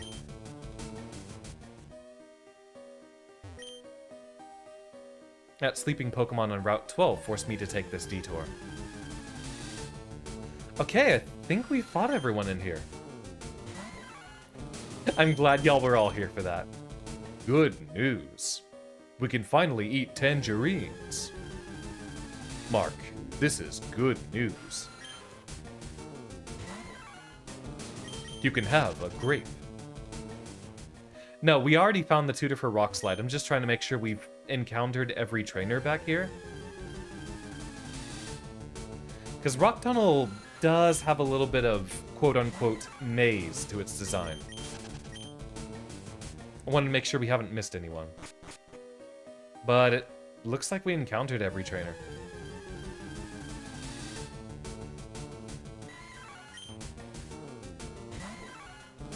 I guess I could look at a map of it overall. See, that's just something I want to make sure that we get is every bit of trainer experience that we run across. I don't want to leave some random unencountered trainer to run into when we're level 60 on every Mon. No, this was the way back. Was Stench an ability this generation?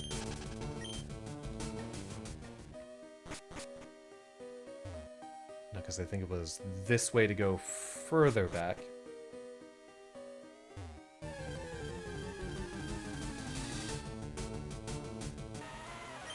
And the encounters we keep bumping into are what are making me lose track.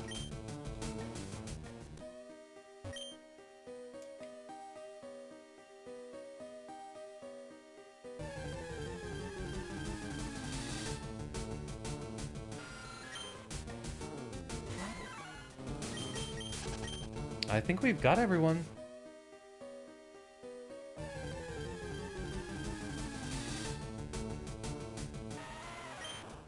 Not like I think it'll matter too much. I don't know that we're looking to 100% all of this. Yeah, I think... Okay, so this is the floor that is the same one as the exit. I recognize that formation of rocks right there. I think right over here would have been the only place we haven't visited yet, but it seems like we're good. Now we never have to come back here again.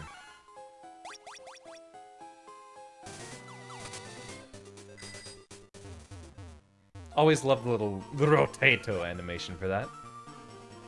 Alright, y'all. That is our stream complete for tonight. Our team is doing wonderfully right now. Unless I want Rock Slide again. Yeah. And this is the generation without Stone Edge, so... I think we only need it on like 1 or 2 Mons, but that is a good point. Oh, Storm, if you're still here.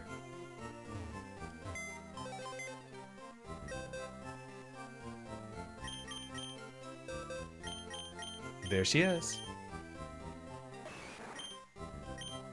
And she might end up replacing Oshiro. Just because I know Machamp ends up getting really... Wait. Okay, Adamant Nature? Yeah, we are going to be using this Machop. What a find. What a find. Yeah, that's an incredible setup right there. Okay, y'all. I'll find y'all a raid target real quick. Game saved. Let's hop out of there. I'll put on some BGM in the background for y'all. Yep, just keep the audio playing. Is that SS Anne? Yep, because that's what shows up right after Vermilion in the playlist. So... turn down the volume a little bit again. So our next stream is maybe Deadlock on Wednesday. That's still kind of a toss-up in the air if I want to end up doing that. Otherwise, we are doing our first, maybe only, Uma Musume stream on Friday. I heard that game ends up taking a lot of time, and I don't know how much I want to keep up with that. But that has been highly requested from a couple of our friends, and, I mean... it was a super hot topic a few months ago, and I know a few people are still very, very much into it now that it's on global. Let's take a look at our friends on Twitch, see if anyone is doing a really, really cool stream right now. And we will raid into them. Ah, Braun's doing some Guilty Gear. We might just raid into him as usual. Yeah, out of any of the close friends, that's going to be our best bet, it looks like, is raiding into Braun. I'm glad you enjoyed your time, Talos. It's been a very, very wonderful stream. Full of very wonderful people. The goal... okay, here's the part where I get sentimental, which happens on very, very many streams. The goal is to ask for a different schedule and find a different spot at my job. They did tell me that in my most recent performance review, that they want me to try different departments. And I'm going to be asking them, like, hey, can I start doing stuff later in the day? I can be flexible with my time schedule. I just want to not do things with a 4 a.m. shift. If I could be starting at like 7, 8, or 9, then y'all could be looking at a completely new era of Xander Turing streaming, where I'm able to just go for 5 hours in a night. Usually we're doing 3-hour streams, but like for example, this last Saturday, we ended up doing 2 streams of both Wario and Street Fighter, and that ended up lasting for 6. And I was not any worse for wear for it. So, I'm thinking it's possible I could have a much better chance as a streamer if I do longer streams going later into the night, because for the almost 5 years I've been doing this, it's been a lot of the same thing over and over again. Start streaming at the same time, stream for 3 hours, and then leave. When I had my most growth, it was when I was doing a lot more at the beginning, and just with a lot of Strive stuff, so we can be slapping Strive back into. I'm having a blast. I do have some things I want to run by y'all in the Discord, but I'll be doing a few votes and asks here and there. And I'm looking to try to change things and make things better and a lot more reliable for y'all. Get out of the stagnation I've been in for a few years. And literally all of that has just been because of the job. I can't do more streaming if I still have to be up in... Well, from now, I'm actually late to bed, so... Our raid message in on Braun should be... I don't know if I can remember this whole copy pasta. Why do they call it Fujin when you Fujin out hot eat the food? Y'all know exactly what kind of joke I'm trying to set up for, and Braun will know it better than anyone. Oh, well, look at that. The audio we've had in the background has been a microcosm of our stream here, since now we're getting to the Lavender Town track. Why do they call it Fujin when you... Yeah, okay, Storm's got the idea. Something like that. And even if y'all don't copy-paste that exactly, if y'all do a similar punchline, that should work. Alright, y'all. Looking forward to chances I could stay up with y'all for longer in the future, and that is my current goal, is to be able to spend more time for y'all. Thank you everyone so dearly for your attendance. And class is dismissed. See y'all maybe Wednesday, definitely Friday. Good night to everyone, indeed. Thanks for stopping by, Talos. Glad to make a new friend. Kahila, thank you for introducing us. Issa, thank you for always being around. Storm, always glad to see you. Kahila, no introduction needed, always a great friend. Levy, Ame, everyone who's been around this evening.